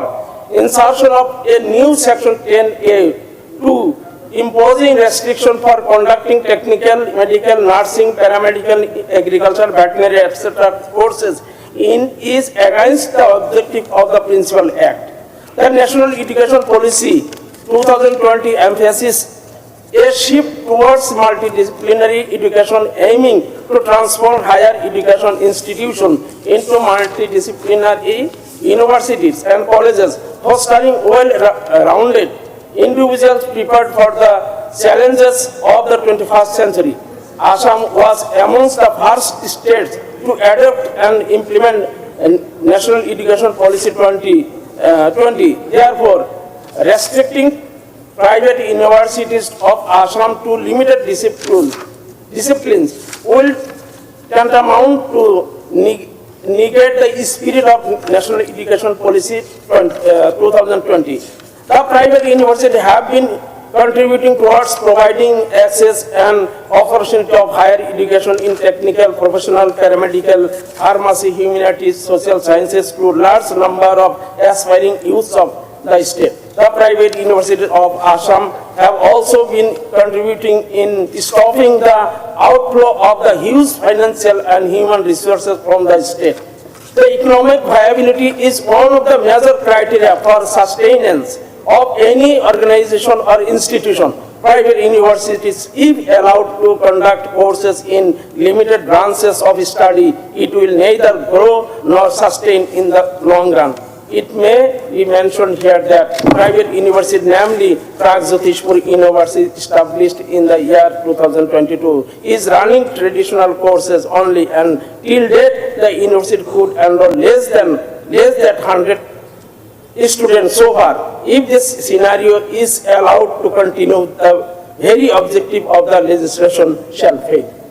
Sir, গতিকে private ইউনিভাৰ্চিটিৰ ক্ষেত্ৰত আমাৰ observation এইটো আছে, আৰু আদাৰ যিবিলাক ইউনিভাৰ্চিটিৰ ক্ষেত্ৰত ভিচি এপইণ্টমেণ্টৰ ক্ষেত্ৰত চৰকাৰে যি সিদ্ধান্ত লৈছে, মই আকৌ ক'ম যে এইটো আসাম ইউনিভাৰ্চিটি এক্ট 1989 ভাইলেশ্যন,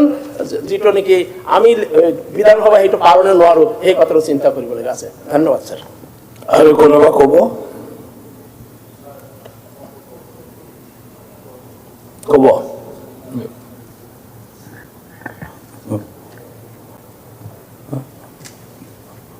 মাননীয় অধ্যক্ষ মহোদয়, আমি সকলোৱে মাননীয় মুখ্যমন্ত্ৰী ডক্টৰ হিমন্ত বিশ্ব শৰ্মা ডাঙৰীয়াৰ নেতৃত্বত চলি থকা এনডিএ চৰকাৰক ধন্যবাদ জ্ঞাপন কৰিম, কিয়নো আমি যদি সমগ্ৰ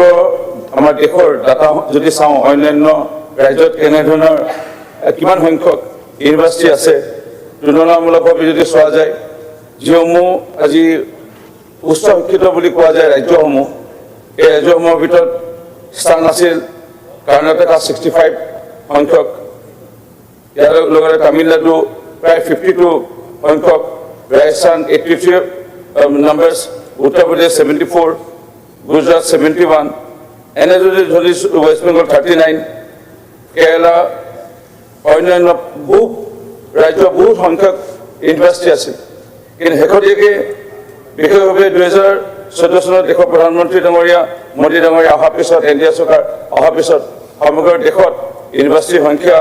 বা শিক্ষা এই পৰিৱেশটো দেশৰে উন্নয়ন কৰালৈ যি পদক্ষেপ, আৰু অসমত এনডিএ চৰকাৰ অহাৰ পিছত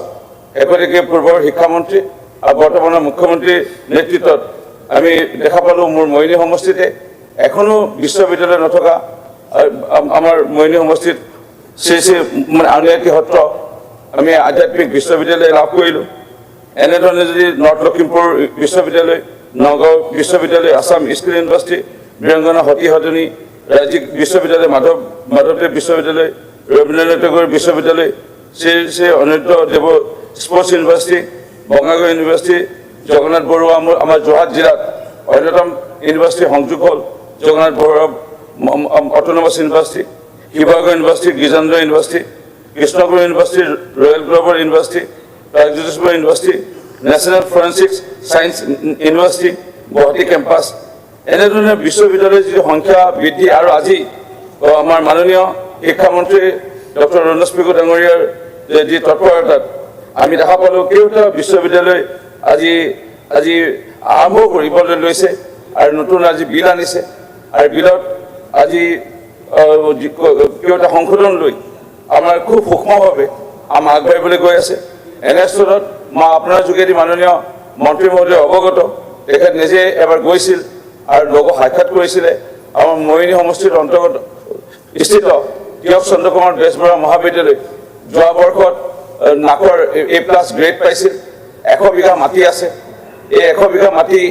আমাৰ উপযুক্ত এটি আটকধুনীয়া বিশ্ববিদ্যালয় নিৰ্মাণ হ'ব পাৰিব। সেইকাৰণে আপোনাৰ যোগেদি মাননীয় মন্ত্ৰী মহোদয়ক মই অনুৰোধ জনাম যে অনাগত ভৱিষ্যতৰ দিনত আজি এটা নতুন উদ্যম, নতুন এটা আশা সপোন লৈ অসমৰ ৰাইজে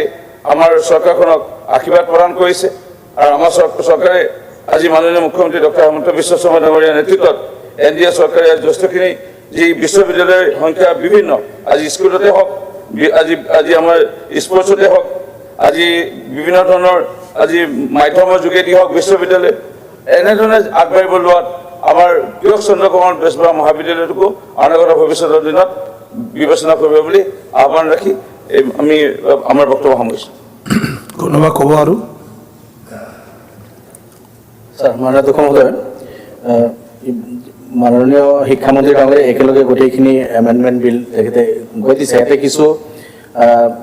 প্ৰাইভেট বিশ্ববিদ্যালয় আছে কিছু গভৰ্ণমেণ্ট কলেজবিলাক যিবিলাক আপগ্ৰেড কৰিছে বিশ্ববিদ্যালয় আছে তো যিখিনি এমেণ্ডমেণ্ট আনিছে তাতে ক'বলগা খুব বিশেষ একো নাই জাষ্ট এটা কথা যেহেতু এই পুৰা ছেশ্যনত কেইবাদিনো বিশ্ববিদ্যালয় ৰিলেটেড কেইবাবাৰ মই কথা পাতিছিলোঁ তো আপোনাৰ যোগেদি মই শিক্ষামন্ত্ৰী ডাঙৰীয়াক খালি এটা কথা অনুৰোধ কৰিম যে আজি ভাল লাগিছে বহুকেইখন বিশ্ববিদ্যালয়ৰ আপোনালোকে বিল আনি এমেণ্ডমেণ্ট কৰি যিখিনি কাম আগুৱাই লৈ গৈ আছে কিন্তু অসমৰ এটা সীমা এটা অঞ্চলত আপোনালোকে এতিয়াও সোমাব পৰা নাই অনুৰোধ থাকিব শিক্ষামন্ত্ৰী ডাঙৰীয়ালৈকে তেখেতে নিশ্চয় শুনি আছে বৰপেটাৰ পৰা ধুবুৰীলৈকে 50ৰ অধিক মহাবিদ্যালয় আছে গভৰ্ণমেণ্ট প্ৰভিন্সিয়েলাইজড মহাবিদ্যালয় 40 লাখ পপুলেশ্যন আৰু এই অঞ্চলখিনিত কোনো লিষ্টত নামে নাই বিশ্ববিদ্যালয়ত গতিকে আৰু কি আৰু এমেণ্ডমেণ্ট দিম কি আৰু পৰামৰ্শ দিম দুখেৰে কৈছোঁ ৰিকুৱেষ্ট কৰিছোঁ বৰপেটা গোৱালপাৰা ধুবুৰী আপোনাৰ শালমাৰা মানকাছাৰ জিলা এই 4খন জিলা 50 লাখ পপুলেশ্যন সঁচাকৈ মাননীয় অধ্যক্ষ মহোদয় এইটো বৰ দুখেৰে প্ৰকাশ কৰিছোঁ চৰকাৰৰ প্ৰতি অনুৰোধ থাকিল এই অঞ্চলত যদি বিশ্ববিদ্যালয় নাপাতে নিশ্চিতভাৱে এই মানুহখিনি পঢ়িব আমাৰ ল'ৰা ছোৱালী কষ্ট হ'ব ঠেলাৱালা ৰিক্সাৱালা চৰ চাপৰি গৰীব এই কৃষকৰ ল'ৰা ছোৱালী এইসকল পঢ়ি আছে আজি মোৰ সমষ্টিৰ মাননীয় অধ্যক্ষ মহোদয় এখন গাঁৱৰ এটা ৱাৰ্ড 17 জন MBBS ডক্টৰ আছে এই দুখৰ লগত এই সুখৰ কথাও কৈছোঁ দেওপুৰা গাঁও মোৰ কলগাছিয়াৰ গাতে লাগি থকা এখন গাঁও 17 নাম্বাৰছ MBBS ডক্টৰ গভৰ্ণমেণ্ট কলেজত পঢ়া মেৰিটৰ ওপৰত ভিত্তি কৰি পঢ়িম আমি আমাৰ ল'ৰা পঢ়িব কিন্তু বহুত কষ্ট হ'ব বহুত কষ্ট হৈ আছে মাননীয় অধ্যক্ষ মহোদয় এই অঞ্চলবিলাকৰ এই চৰ চাপৰি বেকৱাৰ্ড এই দুখীয়া মানুহ গৰীব মানুহ গতিকে যেনেকুৱা অসমৰ অন্য জেগাত বিশ্ববিদ্যালয় হৈ আছে বিভিন্ন জেগাত পাতিছে চৰকাৰে ভাল পদক্ষেপ তাৰ বিৰোধিতা কৰাৰ কোনো প্ৰশ্নই নাই কিন্তু ইয়াৰ আগতো বাৰবাৰ অনুৰোধ ৰাখিছোঁ মাননীয় শিক্ষামন্ত্ৰী ডাঙৰীয়া এজন মোষ্ট ছিনিয়ৰ মানুহ অনুভৱী মানুহ তেখেতৰ প্ৰতি ৰিকুৱেষ্ট থাকিল মোৰ বৰপেটাৰ পৰা ধুবুৰীলৈকে ইয়াৰ মাজত কমচে কম এবছৰহে আছে এটা আৰম্ভ কৰক দুটা বিশ্ববিদ্যালয় অঞ্চলত যদি দিয়ে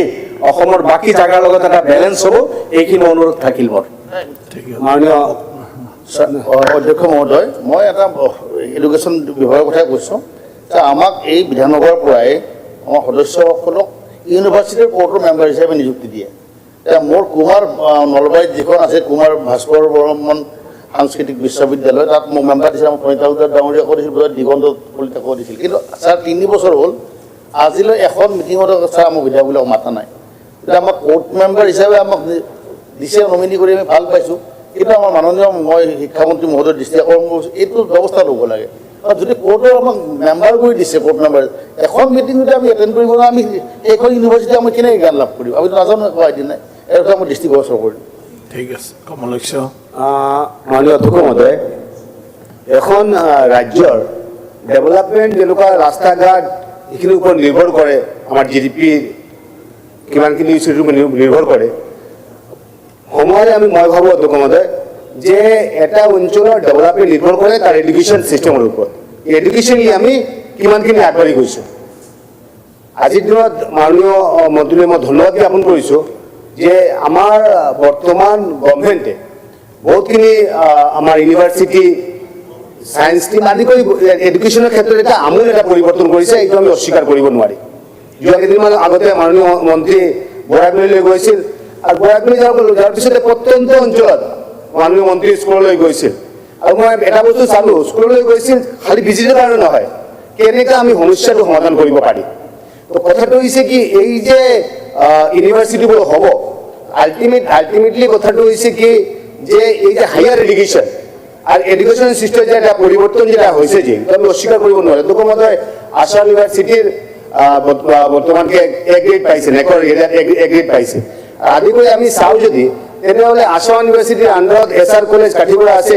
এইটো আজিলৈ অধ্যক্ষ মহোদয় চায়েন্স টিম আমি দিব পৰা নাই চায়েন্স টিম হৈছে বাকীখিনি অঞ্চল কিছুমান অঞ্চলত চায়েন্স টিম হৈছে লালা লয়েল কলেজ 70 কিলোমিটাৰৰ ভিতৰত চায়েন্স টিম নাই এইখিনি বস্তু অধ্যয়ন কৰি কেনে আমি ইউনিভাৰ্চিটি বনাই আছোঁ আমি এটা ভাল পৰিৱেশ হৈছে এডুকেশ্যনে আমি বহুতখিনি আগবাঢ়ি গৈছোঁ আমাৰ ভাৰতবৰ্ষৰ বুকুত আমি এটা পৰিৱেশ হৈছে যে আগৰ দিনৰ এডুকেশ্যন আৰু আজিৰ দিনৰ এডুকেশ্যনৰ মাজত ডে নাইট ডিফাৰেঞ্চ হৈছে কিন্তু এই যিবোৰ বস্তু আমাৰ যিখিনি ইউনিভাৰ্চিটি আছে ইউনিভাৰ্চিটিৰ আণ্ডাৰত যিখিনি এফিলিয়েটেড কলেজ আছে কলেজত যিখিনি চায়েন্স টিম দেওয়া হয় হয়তো বা ক'ৰবাত চায়েন্স টিম ষ্টুডেণ্ট কম কিন্তু এটা চায়েন্স টিম দেওয়া হয় কিন্তু ক'ৰবাত ষ্টুডেণ্ট আছে বেলেগ পুৰা সমষ্টি চায়েন্স টিম দেওয়া নহয় আৰু হয়তো বা মন্ত্ৰীমণ্ডলৰ ওচৰত আহি কিনে ভালকৈ আমি ক'ব পৰা নাই আজি মই মন্ত্ৰীমণ্ডলক মই অনুৰোধ কৰিম যে এছআৰ কলেজ কালাইনত এছআৰ কলেজ কালাইনত যাতে চায়েন্স টিমটো দেওয়া হয় লালা রুয়েল কলেজ আর এনসি কলেজ এইটোতো এটা ডিমান্ড এটা আছে এইটো কাৰণে এইখিনি বস্তু অধ্যয়ন কৰি কিনে ভালকৈ দিব পাৰি তেনেহ'লে এডুকেশ্যনে আমি যিমানখিনি আগবাঢ়ি গৈছোঁ আমি বিশ্বাস কৰোঁ যে ভাৰতবৰ্ষৰ বুকত আমাৰ অসমৰ এডুকেশ্যনটো এটা মানে এটা দৃষ্টান্ত স্থাপন কৰিব মাননীয় মন্ত্ৰী মহোদয়ৰ নেতৃত্বত অনাৰেবল মিনিষ্টাৰ মাননীয় অধ্যক্ষ মহোদয় প্ৰথমে মই এটা কথা স্পষ্ট কৰি দিব বিচাৰোঁ যে কেৱল ধুবুৰী গোৱালপাৰা অঞ্চলতে ইউনিভাৰ্চিটি নাই তেনেকুৱা নহয় কাৰ্বি আংলং ডিমা হাছাওতো বিশ্ববিদ্যালয় নাই মোৰ গৃহ জিলা ধুবুৰীতো বিশ্ববিদ্যালয় নাই কিন্তু অসম চৰকাৰে প্ৰচেষ্টা চলাই আছে যে অসমৰ সকলো জিলাত সকলো অঞ্চলত যাতে বিশ্ববিদ্যালয় হয় আৰু নিশ্চিতভাৱে সকলো অঞ্চলে বিশ্ববিদ্যালয় একোখন নিজাববীয়াকৈ পাব আমাৰ ভৱিষ্যতৰ দিনত দ্বিতীয় এটা প্ৰশ্ন মই স্পষ্ট কৰি দিব বিচাৰিছোঁ মাননীয় সদস্য আব্দুল ৰছিদ মণ্ডল ডাঙৰীয়াই কৈছে যে অসম বিশ্ববিদ্যালয় আইন 1989 এখন ভায়োলেট কৰা হৈছে ইয়াত অলপ ভুল বুজাবুজি আছে প্ৰকৃতাৰ্থত প্ৰত্যেকখন বিশ্ববিদ্যালয় প্ৰতিষ্ঠা কৰাৰ কাৰণে একোখন আইনৰ প্ৰয়োজন হয় অসম বিশ্ববিদ্যালয় আইন 1989 এখন পাৰ্লিয়ামেণ্টে পাছ কৰে এখন কেন্দ্ৰীয় চৰকাৰৰ আইন যিখন আমাৰ বৰাক ভেলীত শিলচৰত অসম বিশ্ববিদ্যালয় আছে তাৰ ক্ষেত্ৰতে প্ৰযোজ্য এখন কেন্দ্ৰীয় বিশ্ববিদ্যালয় আৰু এই আইনখন অসমৰ আন কোনো বিশ্ববিদ্যালয়ৰ ক্ষেত্ৰত প্ৰযোজ্য নহয় এখন স্বতন্ত্ৰীয় এক্সক্লুচিভ আইন for Assam university located at Silchar এতিয়া বাকী যি বিশ্ববিদ্যালয় কেইখনৰ এমেণ্ডমেণ্ট আনিছোঁ আমি সকলোৱে জানো যে অসমৰ কেইবাখনো ঐতিহ্যমণ্ডিত মহাবিদ্যালয়ক আমি বিশ্ববিদ্যালয়লৈ উন্নীত কৰিছোঁ Kokrajhar government college Bongaigaon college Nagaon college JB college north Lakhimpur college Gurucharan college এই ঐতিহ্যমণ্ডিত মহাবিদ্যালয় কেইখনক বিশ্ববিদ্যালয়লৈ উন্নীত কৰিছোঁ এই মহাবিদ্যালয় কেইখনৰ দীঘলীয়া ইতিহাস আছে দীঘলীয়া ঐতিহ্য আছে তাৰ লগত অসমৰ ৰাইজৰ আবেগ অনুভূতি তেওঁলোকৰ সপোন তেওঁলোকৰ ভিছন ইয়াৰ লগত জড়িত হৈ আছে এতিয়া এই মহাবিদ্যালয় কেইখন বিশ্ববিদ্যালয়লৈ উন্নীত হ'ব আৰু এই ট্ৰেনজিশ্যনৰ প্ৰক্ৰিয়াত উন্নীতকৰণৰ প্ৰক্ৰিয়াত ইয়াৰ ঐতিহ্যটোক যাতে আমি আগুৱাই লৈ যাব পাৰোঁ ইয়াৰ হেৰিটেজক যদি আমি আগুৱাই লৈ যাব পাৰোঁ তাৰ কাৰণে অসম চৰকাৰখনে বিশেষভাৱে দৃষ্টি নিক্ষেপ কৰিছে স্থানীয় ৰাইজৰ যি আবেগ অনুভূতি আছে সেই আবেগ অনুভূতিক যাতে প্ৰতিফলিত বিশ্ববিদ্যালয়খনত কৰিব পৰা যায় নগাঁও মহাবিদ্যালয় বা যোৰহাট জগন্নাথ বৰুৱা মহাবিদ্যালয় নৰ্থ লখিমপুৰত উত্তৰ লখিমপুৰ মহাবিদ্যালয় বা তেনেধৰণে বঙাইগাঁও কোকৰাঝাৰ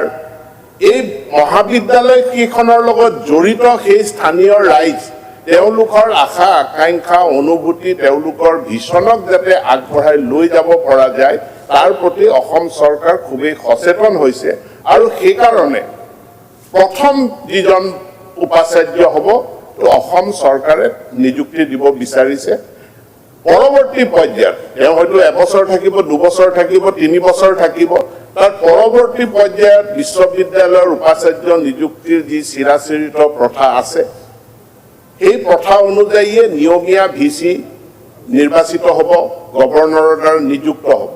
আৰু সেই প্ৰথা অনুযায়ী এখন 3জনীয়া চাৰ্চ কমিটি থাকে য'ত এজন গভৰ্ণৰৰ প্ৰতিনিধি এজন বিশ্ববিদ্যালয়খনৰ এক্সিকিউটিভ কাউন্সিলৰ প্ৰতিনিধি আৰু এজন অসম চৰকাৰৰ প্ৰতিনিধি এতিয়া বিশ্ববিদ্যালয়ত এক্সিকিউটিভ কাউন্সিল গঠন হোৱাই নাই, ভিচি নিযুক্ত হোৱাই নাই। বিশ্ববিদ্যালয়খনক কোনে প্ৰতিনিধিত্ব কৰিব তাৰো এক কাৰিকৰী অসুবিধা আছে। অসম চৰকাৰে প্ৰতিনিধি দিব, গভৰ্ণৰে প্ৰতিনিধি দিব, কিন্তু বিশ্ববিদ্যালয়ৰ প্ৰতিনিধিজন কোনে দিব? তাৰমানে বিশ্ববিদ্যালয়খনত ভিচি নিযুক্ত কৰাৰ আগতে আমি এক্সিকিউটিভ কাউন্সিল গঠন কৰিব লাগিব। এতেকে এই কাৰিকৰী দিশটো অসুবিধা আছে, এইটো দূৰ কৰি আমি প্ৰথমে ভিচি নিযুক্ত কৰিব বিচাৰিছো আৰু এই ভিচি অসম চৰকাৰে মনোনীত কৰিব প্ৰথমবাৰৰ কাৰণে, তাৰ পাছৰ পৰা আৰু কেতিয়াও নকৰে। গতিকে এই সংশোধনী বিল প্ৰস্তাৱটো আনিছো আৰু মই ভাবো এইটো অসমৰ কাৰণে খুব ভাল হ'ব, কাৰণ অসমৰ বহু এইকেইখন ঐতিহ্যবাহী মহাবিদ্যালয়, এই মহাবিদ্যালয়খিনিৰ লিগেচিক আমি কেৰি ফৰৱাৰ্ড কৰিম বিশ্ববিদ্যালয়লৈ। আমি যেতিয়া কটন মহাবিদ্যালয়ক কটন বিশ্ববিদ্যালয়লৈ আমি যেতিয়া উন্নীত কৰিলো, তাৰ কিছুমান লিগেচি ইছ্যু থাকি গ'ল, যিবিলাক এতিয়াও আমি সমাধান কৰিবলৈ মাজে মাজে আমি কষ্ট কৰিব লগা হয়। গতিকে গোটেই লিগেচি ইছ্যুবিলাক যাতে সমাপ্ত কৰি এখন পূৰ্ণাংগ বিশ্ববিদ্যালয় আমি প্ৰতিষ্ঠা কৰিব পাৰো, তাৰ কাৰণে এই পদক্ষেপ লোৱা হৈছে। দ্বিতীয় এখন গুৰুত্বপূৰ্ণ আইন, যিখন হ'ল আছাম প্ৰাইভেট ইউনিভাৰ্চিটি এক্ট, যে অসমত ব্যক্তিগত খণ্ডত যদি কোনোবাই বিশ্ববিদ্যালয় প্ৰতিষ্ঠা কৰিব বিচাৰে, তেনেহ'লে তাৰ এখন mother act, private university act আছে। এই এক্টখনত দুটামান সংশোধনী আনিব বিচাৰিছো আৰু সেই সংশোধনী ইতিমধ্যে শ্ৰী মহাপুৰুষ শ্ৰীমন্ত শংকৰদেৱ হেল্থ ছায়েন্স বিশ্ববিদ্যালয়ৰ ক্ষেত্ৰত যি এমেণ্ডমেণ্ট আনিব বিচৰা হৈছে, অনুৰূপ একেধৰণে যে অসমত বিশ্ববিদ্যালয় প্ৰতিষ্ঠা কৰিবলৈ হ'লে হোম ডিপাৰ্টমেণ্টৰ পৰা এটা ক্লিয়াৰেঞ্চ আমাক লাগে, কাৰণ চৰকাৰৰ হাতত তথ্য আছে, বিভিন্ন চ'ৰ্চৰ পৰা আমালৈ এইটো বাৰ্তা আহিছে যে আজি অসম এখন ষ্ট্ৰেটেজিকেলি লোকেটেড ষ্টেট হয়। গতিকে ইয়াত আমি চিকিউৰিটি ক্লিয়াৰেঞ্চটো আমাক প্ৰয়োজন। মূলতঃ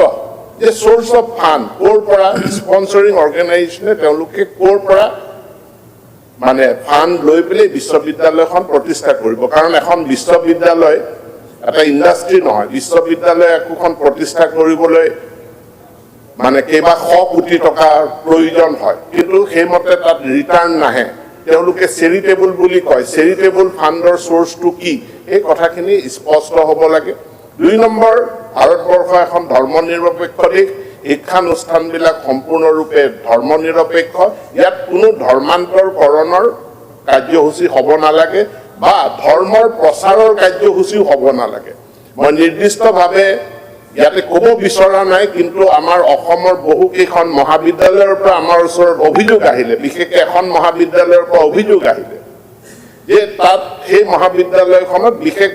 ধৰ্মীয় অনুষ্ঠান, ধৰ্ম প্ৰচাৰৰ অনুষ্ঠান তাতে অনুষ্ঠিত কৰা হ'ল। চৰকাৰী বিদ্যালয় তাত এই কাৰ্যসূচী কৰা হ'ল। এই কাৰ্যসূচীবিলাক হোৱা অনুচিত আৰু ইয়াক বাৰণ কৰাৰ কাৰণে আমি এটা আইনগত ব্যৱস্থা কৰিব বিচাৰিছো। আৰু এই বিদ্যালয়সমূহ বিশ্ববিদ্যালয় যিবিলাক প্ৰতিষ্ঠা হৈছে, যিকোনো প্ৰাইভেট শিক্ষাৰ অনুষ্ঠান, তাৰ ক্ষেত্ৰত নিয়ন্ত্ৰণৰ প্ৰয়োজন আছে। আজি কিছুদিন আগতে গোৱালপাৰাৰ ছাত্ৰই গৈ হাইলাকান্দিত পৰীক্ষা দিয়াৰ তথ্য উদ্ঘাটন হৈছে, যি অতি উদ্বেগজনক। এইকেইদিন আমি হায়াৰ ছেকেণ্ডেৰী প্ৰথম বছৰ, যিটো ফাইনেল পৰীক্ষা নহয়, প্ৰথম বছৰৰ পৰীক্ষাৰ ক্ষেত্ৰত দেখিলোঁ কুৱেশ্যন পেপাৰটো লিক হ'ল। কোনে লিক কৰিলে? কুৱেশ্যন পেপাৰ বিদ্যালয়ৰ সেই হায়াৰ ছেকেণ্ডেৰী স্কুলৰ জিম্মাত আছিল, তেওঁলোকে পেকেট আগদিনাখন খুলি পেলালে। কিমানখন বিদ্যালয়ে খুলিলে? 15খন বিদ্যালয়ে খুলিলে, 15খনৰ ভিতৰত 12খন বিদ্যালয় হ'ল প্ৰাইভেট বিদ্যালয়। এতেকে প্ৰাইভেট শিক্ষানুষ্ঠানৰ ওপৰত কিছু নিয়ন্ত্ৰণ আমাক লাগিবই,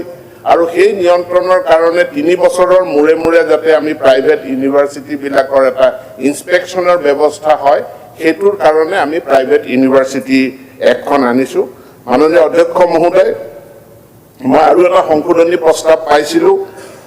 দ্য এডটেক স্কিল ইউনিভাৰ্চিটি। কোৱা হৈছে যে প্ৰত্যেক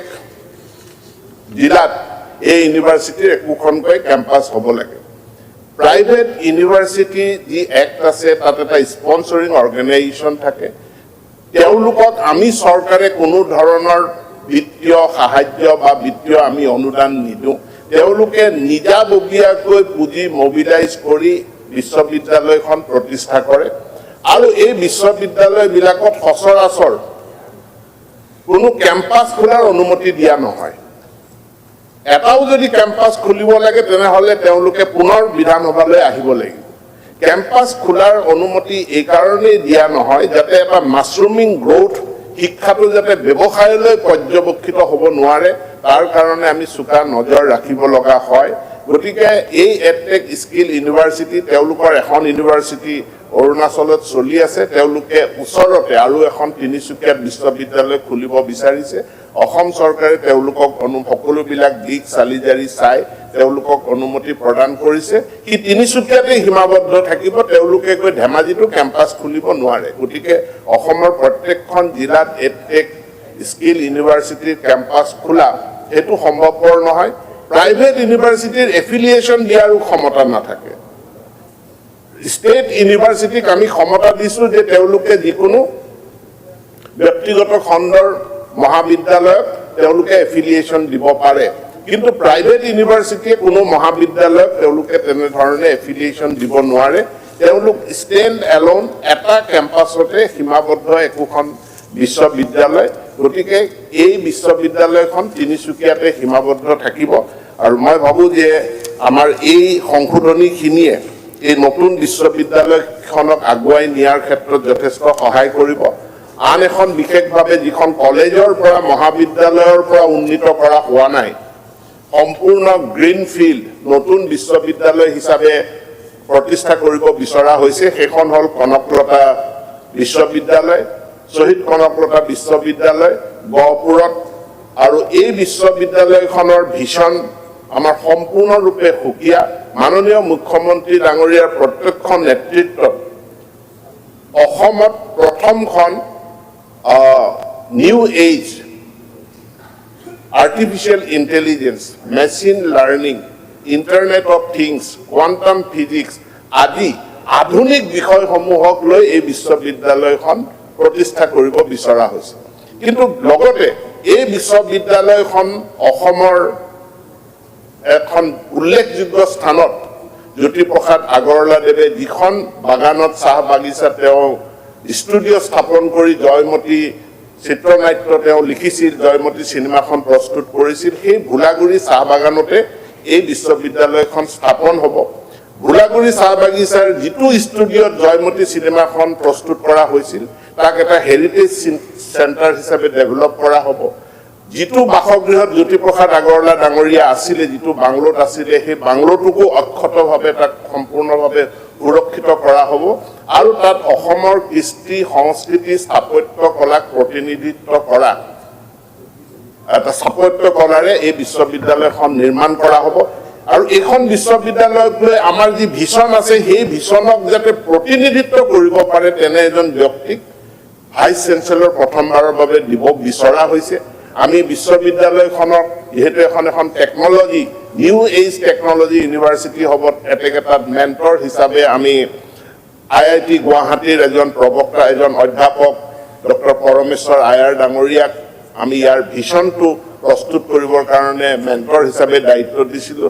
তেখেতৰ কাম সমাপন কৰিছে আৰু ইতিমধ্যে বাজেটত ঘোষণা হৈছে এতেকে খুব সোনকালে বিশ্ববিদ্যালয়খনৰ নিৰ্মাণ কাৰ্যও আৰম্ভ হ'ব এই প্ৰথম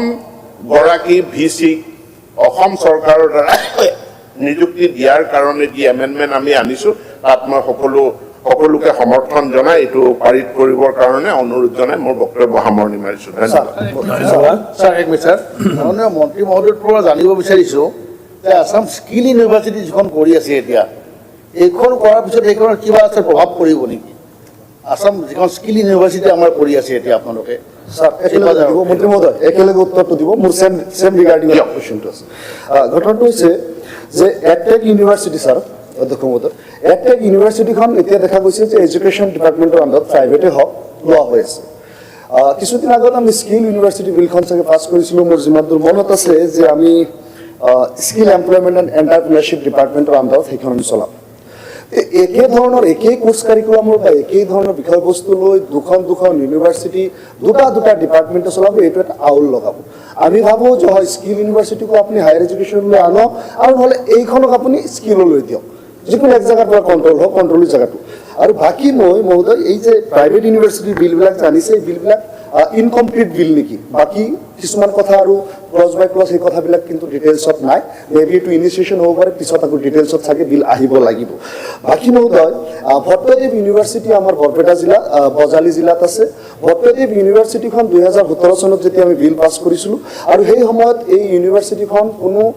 এফিলিয়েটেড কলেজ ইয়াত নাছিল। পৰৱৰ্তী সময়ত ইয়াত আমি এফিলিয়েটেড কলেজ দিলোঁ, কিন্তু দেখা গৈছে EC আপোনাৰ এক্সিকিউটিভ কাউন্সিল বা AC এই কাউন্সিলসমূহত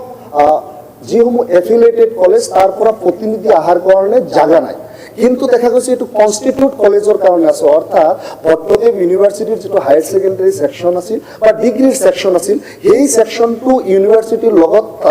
থাকি যোৱাৰ কাৰণে তাক কনষ্টিটিউট কলেজ বুলি কোৱা হ'ল। কিন্তু এফিলিয়েটেড কলেজবিলাকৰ কাৰণে সুযোগ নথকাৰ কাৰণে তেওঁলোকে ইনভাইটি মেম্বাৰ হিচাপে এই EC AC বা অন্যান্য কমিটিসমূহত বা কোৰ্টত তেওঁলোকে থাকিব লাগে। মই ভাবোঁ নেক্সট টাইম আপোনালোকে ভট্টদেৱ ইউনিভাৰ্চিটিৰ ওপৰত এটা এমেণ্ডমেণ্ট আনিব লাগে। বাকী মহোদয় গুৱাহাটী ইউনিভাৰ্চিটি অসমীয়া জাতিৰ বিবেক আবেগৰ এটা ডাঙৰ অনুষ্ঠান, আৰু সেই ইউনিভাৰ্চিটিখনত দেখা গৈছে যে যিটো কোৰ্ট, এই কোৰ্টত বাকী অসমৰ প্ৰায়বিলাক ইউনিভাৰ্চিটিতে বিধানসভাৰ সদস্যসকলে কোৰ্টৰ মেম্বাৰ হৈ থাকে।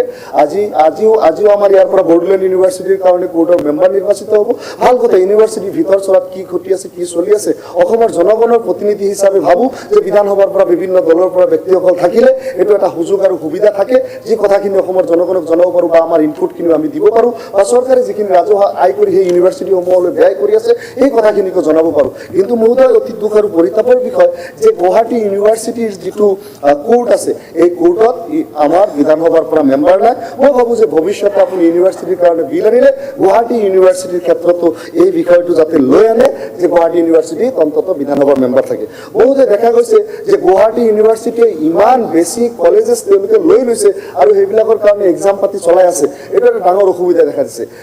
পূৰ্বতে ইয়াতকৈ আৰু বেছি কলেজ আছিল, যেনেকুৱাকৈ মেডিকেলৰ কাৰণে কলেজবিলাক আছিল, আৰু যিসমূহক আমি ইতিমধ্যে হেৰিলৈ আনিলোঁ, শংকৰদেৱ ইউনিভাৰ্চিটি হেল্থ ইউনিভাৰ্চিটিলৈ আনিলোঁ। ইঞ্জিনিয়াৰিঙৰ কাৰণে আছিল, এইসমূহক আমি ইতিমধ্যে আপোনাৰ টেকনিকেল ইউনিভাৰ্চিটি আষ্ট্ৰলৈ আনিলোঁ। এতিয়া দেখা গৈছে লৰ কাৰণে 27-28খন কলেজ অসমত আছে। যদি আমি লৰ ছেকশ্যনটো গুৱাহাটী ইউনিভাৰ্চিটিৰ পৰা ওলাই আনি বেলেগ এটা আমাৰ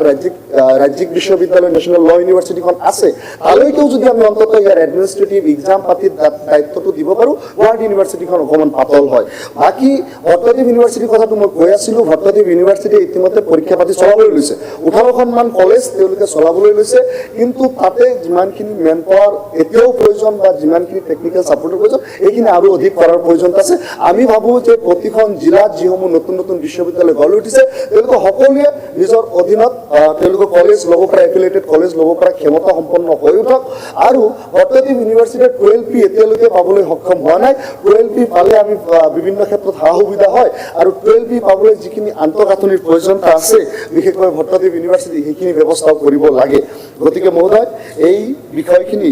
লগতে আৰু এটা সৰু বিষয়, ছাত্ৰ ছাত্ৰীৰ জৰুৰী সমস্যা সম্পৰ্কীয় বিষয়। আমাৰ ইউনিভাৰ্চিটিসমূহে মহোদয় বছৰেকত পৰীক্ষা পাতি পাতে, আৰু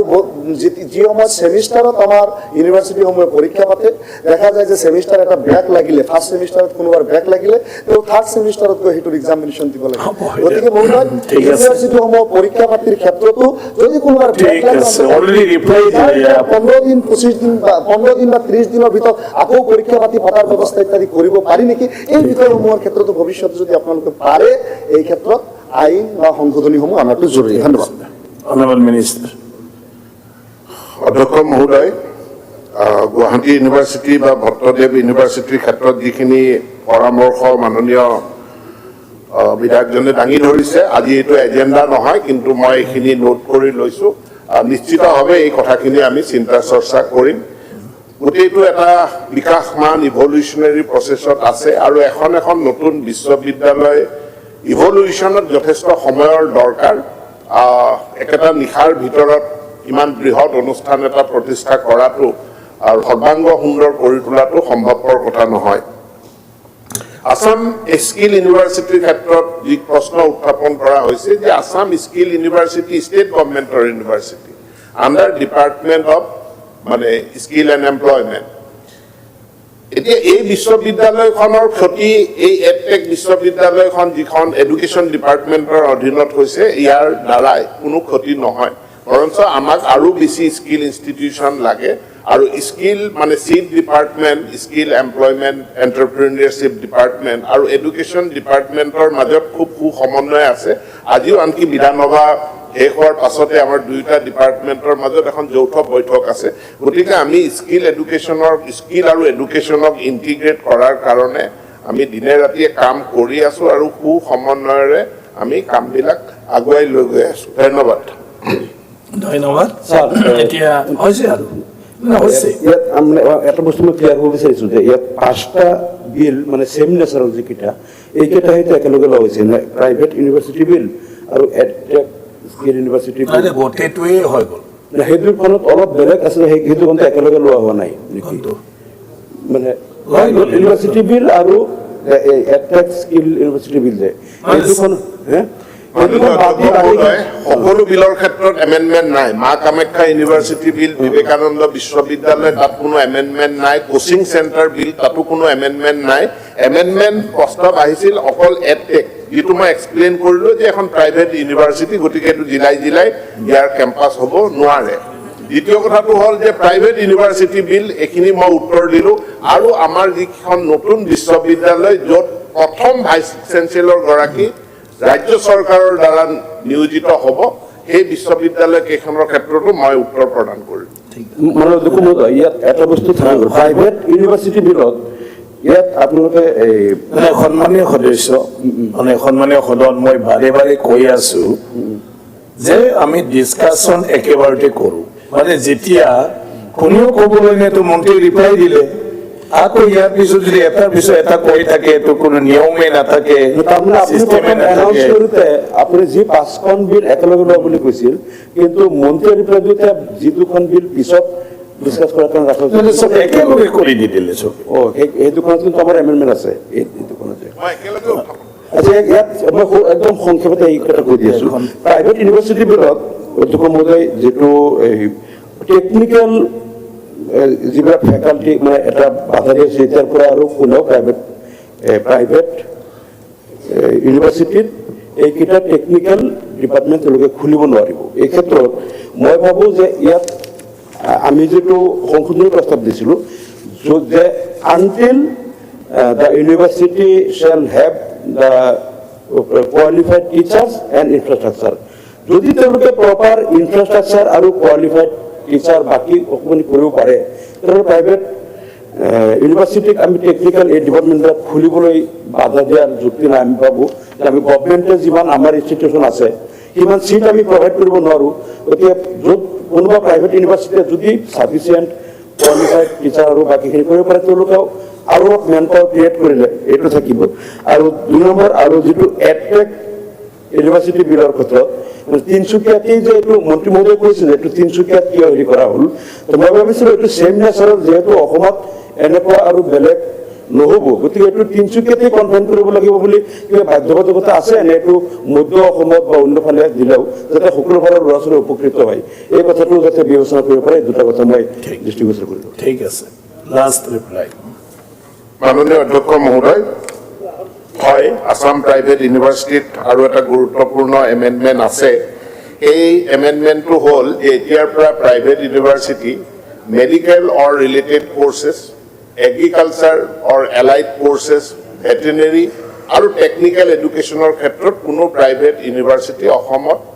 প্ৰতিষ্ঠা কৰিবলৈ দিয়া নহ'ব। এইটো কেবিনেটে সিদ্ধান্ত গ্ৰহণ কৰিছে। আৰু ইয়াৰ মূল কাৰণটো হ'ল যে one state one standard. Medical এডুকেশ্যনৰ ক্ষেত্ৰত আমি এটাই ষ্টেণ্ডাৰ্ড মেইনটেইন কৰিব বিচাৰিছোঁ। কোনোবাই মেডিকেল কলেজ খুলিব বিচাৰে, নাৰ্ছিং কলেজ খুলিব বিচাৰে, শংকৰদেৱ ইউনিভাৰ্চিটিৰ অধীনতে তেওঁলোকে এফিলিয়েশ্যন লৈ কৰিব। এটাই এক্সামিনেশ্যন বা ইভালুৱেশ্যন প্ৰচেছ হ'ব। এগ্ৰিকালচাৰ ইউনিভাৰ্চিটি আমাৰ এখন, আৰু সেইখন এগ্ৰিকালচাৰ ইউনিভাৰ্চিটিৰ অধীনতে এটাই ষ্টেণ্ডাৰ্ড। ছায়েন্স এণ্ড টেকনলজিৰ ক্ষেত্ৰত S2 আছে। গতিকে আমাৰ নিজৰ যিহেতু ষ্টেট গভৰ্ণমেণ্টৰ ইউনিভাৰ্চিটি আছে টেকনিকেল এডুকেশ্যন, প্ৰফেশ্যনেল এডুকেশ্যনৰ ক্ষেত্ৰত, প্ৰফেশ্যনেল এডুকেশ্যনৰ ক্ষেত্ৰত কোনো প্ৰাইভেট ইউনিভাৰ্চিটি অসমত এলাউ নহ'ব জেনেৰেল এডুকেশ্যনৰ ক্ষেত্ৰতহে প্ৰাইভেট ইউনিভাৰ্চিটি এলাউ হ'ব এই কথাটো এই এমেণ্ডমেণ্টত উল্লেখ আছে আৰু মই ভাবোঁ ইয়ে অসমৰ শিক্ষাৰ মানদণ্ডক বহুখিনি উন্নীত কৰিব আৰু এডটেকৰ ক্ষেত্ৰত এডটেকত পঢ়িবৰ কাৰণে গোটেই অসমৰ মানুহ তিনিচুকীয়ালৈ যাব পাৰিব কিন্তু এডটেক ইউনিভাৰ্চিটিৰ চেণ্টাৰ অসমৰ জিলাই জিলাই নহ'ব ইয়াতো আমি বেলেগ প্ৰাইভেট বা আমি চৰকাৰীভাৱেও আমি অন্য স্কিল এডুকেশ্যনেল ইনষ্টিটিউশ্যনৰ কাৰণে আমি প্ৰচেষ্টা চলাই আছোঁ সেইবিলাক থাকিব এডটেকৰ কেম্পাছ বেলেগ কলেজত বা বেলেগ ডিষ্ট্ৰিক্টত প্ৰতিষ্ঠিত নহ'ব ধন্যবাদ কোচিং ইনষ্টিটিউটৰ এমেণ্ডমেণ্ট আছিল আমাৰ ফালে এইটো অহাকালিহে কোচিংটো অহা ঠিক আছে তো এতিয়া the Bongaigaon university amendment bill 2025খন দফাই দফাই বিবেচনাৰ বাবে লোৱা হ'ল দফা নং 2ত সংশোধনী প্ৰস্তাৱ আছে শ্ৰী অখিল গগৈ কিন্তু তেখেতে এবচেণ্ট সেয়েহে দফা নং 2 বিধেয়কখনৰ অংশ হ'ব যিসকল সপক্ষে আছে কওক হয় যিসকল বিপক্ষে আছে কওক নহয় মই ভাবোঁ হয়ৰ সপক্ষে হয়ৰ সপক্ষে হয়ৰ সপক্ষে দফা নং 2 বিধেয়কখনৰ অংশ হ'ল দফা নং 3 শ্ৰী অখিল গগৈৰ সংশোধনী প্ৰস্তাৱ আছিলে তেখেতে এবচেণ্ট দফা নং 3 বিধেয়কখনৰ অংশ হ'ব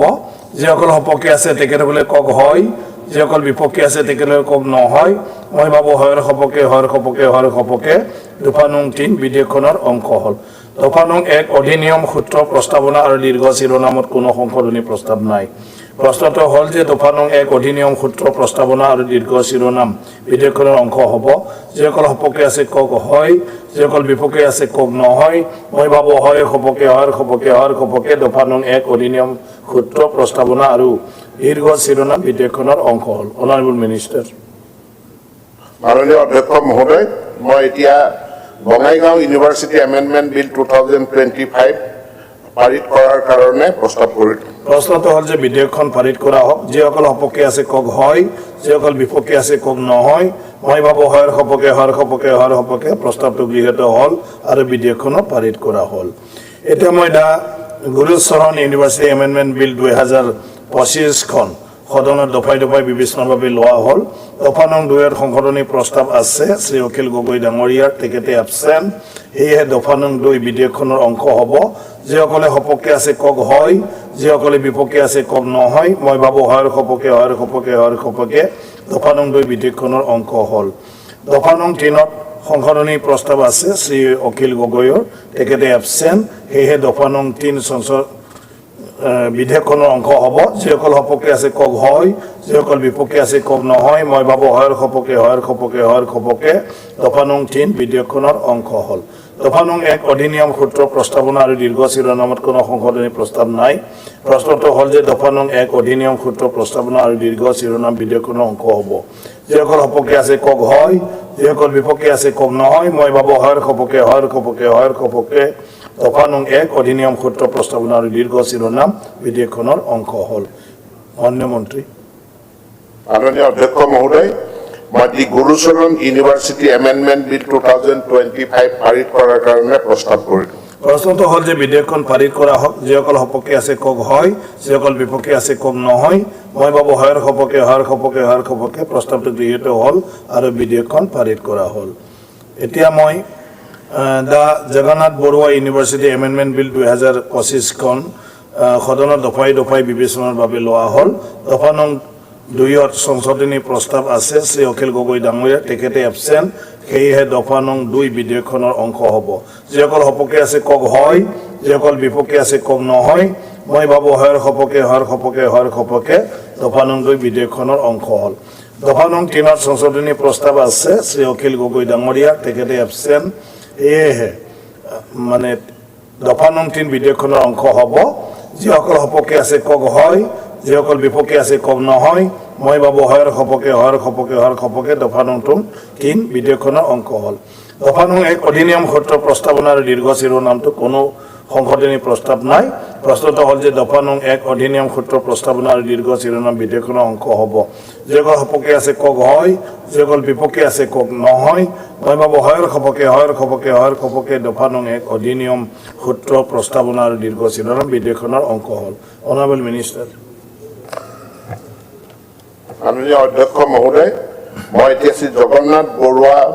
ইউনিভাৰ্চিটি এমেণ্ডমেণ্ট বিল 2025 পাৰিত কৰাৰ কাৰণে প্ৰস্তাৱ কৰিলোঁ প্ৰশ্নটো হ'ল যে বিধেয়কখন পাৰিত কৰা হওক যিসকল সপক্ষে আছে কওক হয় যিসকল বিপক্ষে আছে কওক নহয় মই ভাবোঁ হয়ৰ সপক্ষে প্ৰস্তাৱটো গৃহীত হ'ল আৰু বিধেয়কখনো পাৰিত কৰা হ'ল এতিয়া আছে the Nagaon university amendment bill 2025 বিধেয়কখন সদনত দফাই বিবেচনাৰ বাবে লোৱা হ'ল দফা নং 2 সংশোধনী প্ৰস্তাৱ আছে শ্ৰী অখিল গগৈ ডাঙৰীয়াৰ তেখেতে এবচেণ্ট দফা নং 2 বিধেয়কখনৰ অংশ হ'ব যিসকল সপক্ষে আছে কওক হয় যিসকল বিপক্ষে আছে কওক নহয় মই ভাবোঁ হয়ৰ সপক্ষে দফা নং 2 বিধেয়কখনৰ অংশ হ'ল দফা নং 3 শ্ৰী অখিল গগৈৰ সংশোধনী প্ৰস্তাৱ আছে তেখেতে এবচেণ্ট দফা নং 3 মানে বিধেয়কখনৰ অংশ হ'ব যিসকলে সপক্ষে আছে কওক হয় যিসকল বিপক্ষে আছে কওক নহয় মই ভাবোঁ হয়ৰ সপক্ষে দফা নং 3 বিধেয়কখনৰ অংশ হ'ল দফা নং 1 অধিনিয়ম সূত্ৰ প্ৰস্তাৱনা আৰু দীৰ্ঘ শিৰোনামত কোনো সংশোধনী প্ৰস্তাৱ নাই প্ৰশ্নটো হ'ল যে দফা নং 1 অধিনিয়ম সূত্ৰ প্ৰস্তাৱনা আৰু দীৰ্ঘ শিৰোনাম বিধেয়কখনৰ অংশ হ'ব যিসকল সপক্ষে আছে কওক হয় যিসকল বিপক্ষে আছে কওক নহয় মই ভাবোঁ হয়ৰ সপক্ষে দফা নং 1 অধিনিয়ম সূত্ৰ প্ৰস্তাৱনা আৰু দীৰ্ঘ শিৰোনাম বিধেয়কখনৰ অংশ হ'ল মাননীয় মন্ত্ৰী মাননীয় অধ্যক্ষ মহোদয় মই নগাঁও ইউনিভাৰ্চিটি এমেণ্ডমেণ্ট বিল 2025 পাৰিত কৰাৰ কাৰণে প্ৰস্তাৱ কৰিলোঁ প্ৰশ্নটো হ'ল যে বিধেয়কখন পাৰিত কৰা হওক যিসকল সপক্ষে আছে কওক হয় যিসকল বিপক্ষে আছে কওক নহয় মই ভাবোঁ হয়ৰ সপক্ষে প্ৰস্তাৱটো গৃহীত হ'ল আৰু বিধেয়কখন পাৰিত কৰা হ'ল the north Lakhimpur university amendment bill 2025খন সদনত দফাই বিবেচনাৰ বাবে লোৱা হ'ল দফা নং 2 অখিল গগৈৰ সংশোধনী প্ৰস্তাৱ আছে তেখেতে এবচেণ্ট দফা নং 2 বিধেয়কখনৰ অংশ হ'ব যিসকল সপক্ষে আছে কওক হয় যিসকল বিপক্ষে আছে কওক নহয় মই ভাবোঁ হয়ৰ সপক্ষে দফা নং 2 বিধেয়কখনৰ অংশ হ'ল দফা নং 3 শ্ৰী অখিল গগৈৰ সংশোধনী প্ৰস্তাৱ আছে তেখেতে এবচেণ্ট সেয়ে দফা নং 3 বিধেয়কখনৰ অংশ হ'ব যিসকল সপক্ষে আছে কওক হয় যিসকল বিপক্ষে আছে কওক নহয় মই ভাবোঁ হয়ৰ সপক্ষে দফা নং 3 বিধেয়কখনৰ অংশ হ'ল দফা নং 1 অধিনিয়ম সূত্ৰ প্ৰস্তাৱনাৰ দীৰ্ঘ শিৰোনামত কোনো সংশোধনী প্ৰস্তাৱ নাই প্ৰশ্নটো হ'ল যে দফা নং 1 অধিনিয়ম সূত্ৰ প্ৰস্তাৱনা আৰু দীৰ্ঘ শিৰোনাম বিধেয়কখনৰ অংশ হ'ব যিসকল সপক্ষে আছে কওক হয় যিসকল বিপক্ষে আছে কওক নহয় মই ভাবোঁ হয়ৰ সপক্ষে দফা নং 1 অধিনিয়ম সূত্ৰ প্ৰস্তাৱনা আৰু দীৰ্ঘ শিৰোনাম বিধেয়কখনৰ অংশ হ'ল অনাৰেবল মিনিষ্টাৰ মাননীয় অধ্যক্ষ মহোদয় মই north Lakhimpur university amendment bill 2025 পাৰিত কৰাৰ কাৰণে প্ৰস্তাৱ কৰিলোঁ প্ৰশ্নটো হ'ল যে বিধেয়কখন পাৰিত কৰা হওক যিসকল সপক্ষে আছে কওক হয় যিসকল বিপক্ষে আছে কওক নহয় মই ভাবোঁ হয়ৰ সপক্ষে প্ৰস্তাৱটো গৃহীত হ'ল আৰু বিধেয়কখন পাৰিত কৰা হ'ল এতিয়া শিৱসাগৰ ইউনিভাৰ্চিটি এমেণ্ডমেণ্ট বিল 2025খন সদনত দফাই বিবেচনাৰ বাবে লোৱা হ'ল দফা নং 2 শ্ৰী অখিল গগৈৰ সংশোধনী প্ৰস্তাৱ আছে তেখেতে এবচেণ্ট সেয়েহে দফা নং 2 বিধেয়কখনৰ অংশ হ'ব প্ৰশ্নটো হ'ল যে দফা নং 2 বিধেয়কখনৰ অংশ হ'ব যিসকল সপক্ষে আছে কওক হয় যিসকল বিপক্ষে আছে কওক নহয় মই ভাবোঁ হয়ৰ সপক্ষে দফা নং 2 বিধেয়কখনৰ অংশ হ'ল দফা নং 3 অখিল গগৈৰ সংশোধনী প্ৰস্তাৱ আছে তেখেতে এবচেণ্ট দফা নং 3 বিধেয়কখনৰ অংশ হ'ব যিসকল সপক্ষে আছে কওক হয় যিসকল বিপক্ষে আছে কওক নহয় মই ভাবোঁ হয়ৰ সপক্ষে দফা নং 3 বিধেয়কখনৰ অংশ হ'ল দফা নং 1 অধিনিয়ম সূত্ৰ প্ৰস্তাৱনা আৰু দীৰ্ঘ শিৰোনামত কোনো সংশোধনী প্ৰস্তাৱ নাই প্ৰশ্নটো হ'ল যে দফা নং 1 অধিনিয়ম সূত্ৰ প্ৰস্তাৱনা আৰু দীৰ্ঘ শিৰোনাম বিধেয়কখনৰ অংশ হ'ব যিসকল সপক্ষে আছে কওক হয় যিসকল বিপক্ষে আছে কওক নহয় মই ভাবোঁ হয়ৰ সপক্ষে দফা নং 1 অধিনিয়ম সূত্ৰ প্ৰস্তাৱনা আৰু দীৰ্ঘ শিৰোনাম বিধেয়কখনৰ অংশ হ'ল অনাৰেবল মিনিষ্টাৰ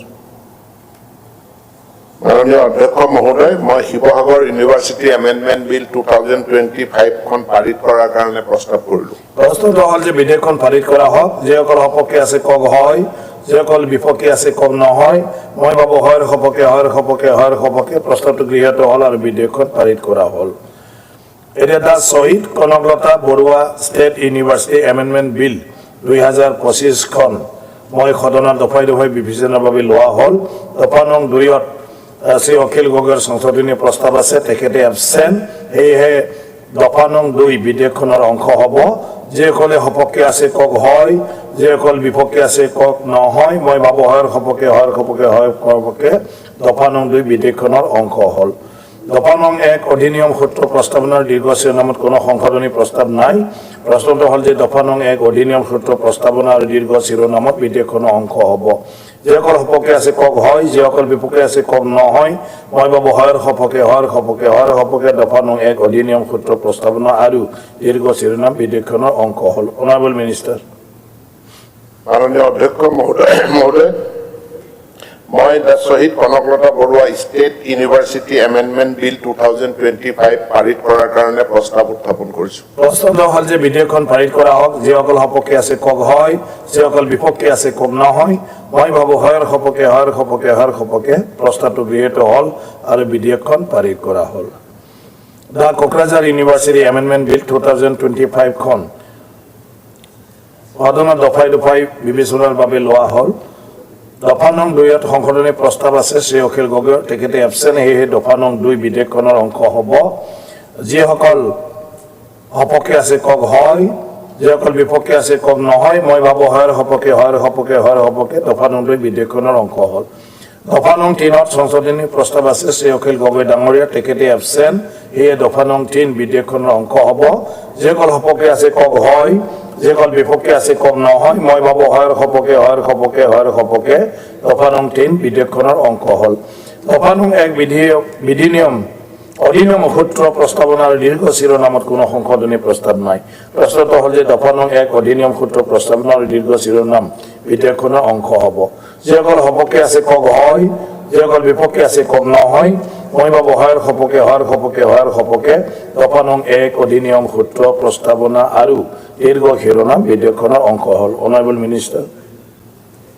মাননীয় অধ্যক্ষ মহোদয়, মই দা কোকৰাঝাৰ ইউনিভাৰ্চিটি এমেণ্ডমেণ্ট বিল 2025 বিধানসভাত পাৰিত কৰাৰ কাৰণে প্ৰস্তাৱ কৰিলো। প্ৰশ্নটো হ'ল যে বিধেয়কখন পাৰিত কৰা হওক, যিসকল সপক্ষে আছে কওক হয়, যিসকল বিপক্ষে আছে কওক নহয়। মই ভাবো হয়ৰ সপক্ষে প্ৰস্তাৱটো গৃহীত হ'ল আৰু বিধেয়কখন পাৰিত কৰা হ'ল। এতিয়া দা Assam private university amendment bill 2025খন এতিয়া সদনত দফাই দফাই বিবেচনাৰ বাবে লোৱা হ'ল। দফা নং 2ত সংশোধনী প্ৰস্তাৱ শ্ৰী অখিল গগৈৰ আছে, তেখেতে এবচেণ্ট, সেয়েহে 2 নং দফা বিধেয়কখনৰ অংশ হ'ব। যিসকল সপক্ষে আছে কওক হয়, যিসকল বিপক্ষে আছে কওক নহয়। মই ভাবো হয়ৰ সপক্ষে দফা নং 2 বিধেয়কখনৰ অংশ হ'ল। দফা নং 3ত শ্ৰী হাফিজ বছিৰ আহমেদ আৰু তেখেতৰ সহযোগীসকলৰ সংশোধনী প্ৰস্তাৱ আছে, আপোনালোকে উঠাই ল'ব। হয়, আমি উঠাই ল'লে সেয়েহে দফা নং 3 বিধেয়কখনৰ অংশ হ'ব। যিসকল সপক্ষে আছে কওক হয়, যিসকল বিপক্ষে আছে কওক নহয়। মই ভাবো হয়ৰ সপক্ষে দফা নং 3 বিধেয়কখনৰ অংশ হ'ল। দফা নং 4ত শ্ৰী অখিল গগৈৰ সংশোধনী প্ৰস্তাৱ আছে, তেখেতে এবচেণ্ট, সেয়েহে দফা নং 4 বিধেয়কখনৰ অংশ হ'ব। যিসকল সপক্ষে আছে কওক হয়, যিসকল বিপক্ষে আছে কওক নহয়। মই ভাবো হয়ৰ সপক্ষে দফা নং 4 বিধেয়কখনৰ অংশ হ'ল। দফা নং 1 অধিনিয়ম সূত্ৰ প্ৰস্তাৱনা আৰু দীৰ্ঘ শিৰোনামত কোনো সংশোধনী প্ৰস্তাৱ নাই। প্ৰশ্নটো হ'ল যে দফা নং 1 অধিনিয়ম সূত্ৰ প্ৰস্তাৱনা আৰু দীৰ্ঘ শিৰোনাম বিধেয়কখনৰ অংশ হ'ব। যিসকল সপক্ষে আছে কওক হয়, যিসকল বিপক্ষে আছে কওক নহয়। মই ভাবো হয়ৰ সপক্ষে দফা নং 1 অধিনিয়ম সূত্ৰ প্ৰস্তাৱনা আৰু দীৰ্ঘ শিৰোনাম বিধেয়কখনৰ অংশ হ'ল। Honourable minister. মাননীয় অধ্যক্ষ মহোদয়, মই দি Assam private university amendment bill 2025 বিধানসভাত পাৰিত কৰাৰ কাৰণে প্ৰস্তাৱ কৰিলো। প্ৰশ্নটো হ'ল যে বিধেয়কখন পাৰিত কৰা হওক, যিসকল সপক্ষে আছে কওক হয়,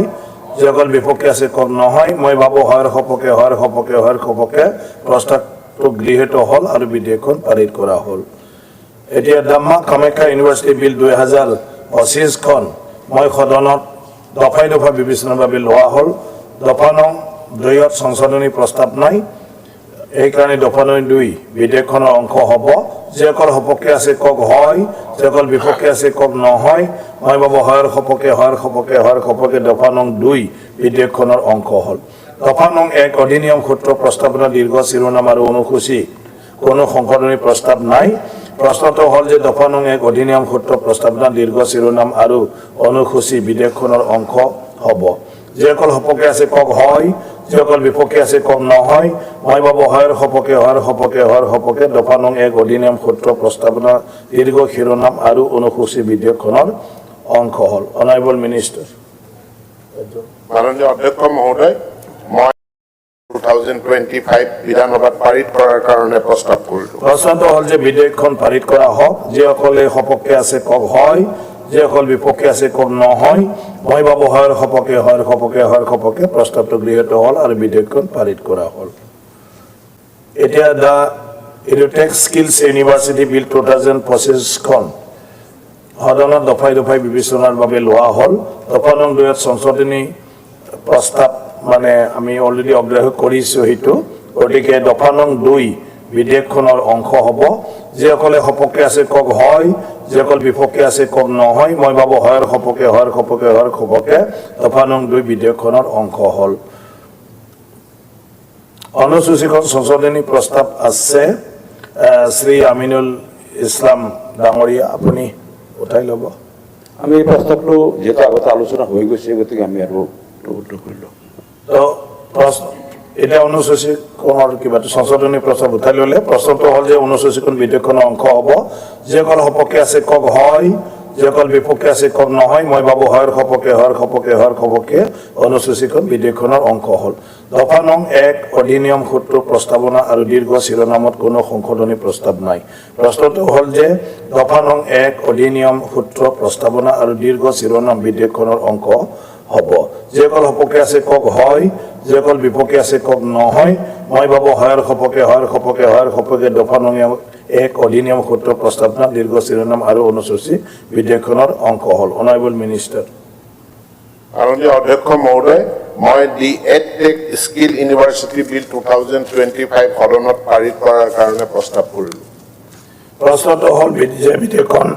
পাৰিত কৰা হওক যিসকল সপক্ষে আছে কওক হয় যিসকল বিপক্ষে আছে কওক নহয় মই ভাবো হয়ৰ সপক্ষে প্ৰস্তাৱটো গৃহীত হ'ল আৰু বিধেয়কখন পাৰিত কৰা হ'ল এতিয়া আছে দা স্বামী বিবেকানন্দ ইউনিভাৰ্চিটি বিল 2025 খন সদনত দফাই বিবেচনাৰ বাবে লোৱা হ'ল দফা নং 2 সংশোধনী প্ৰস্তাৱ নাই প্ৰশ্নটো হ'ল দফা নং 2 বিধেয়কখনৰ অংশ হ'ব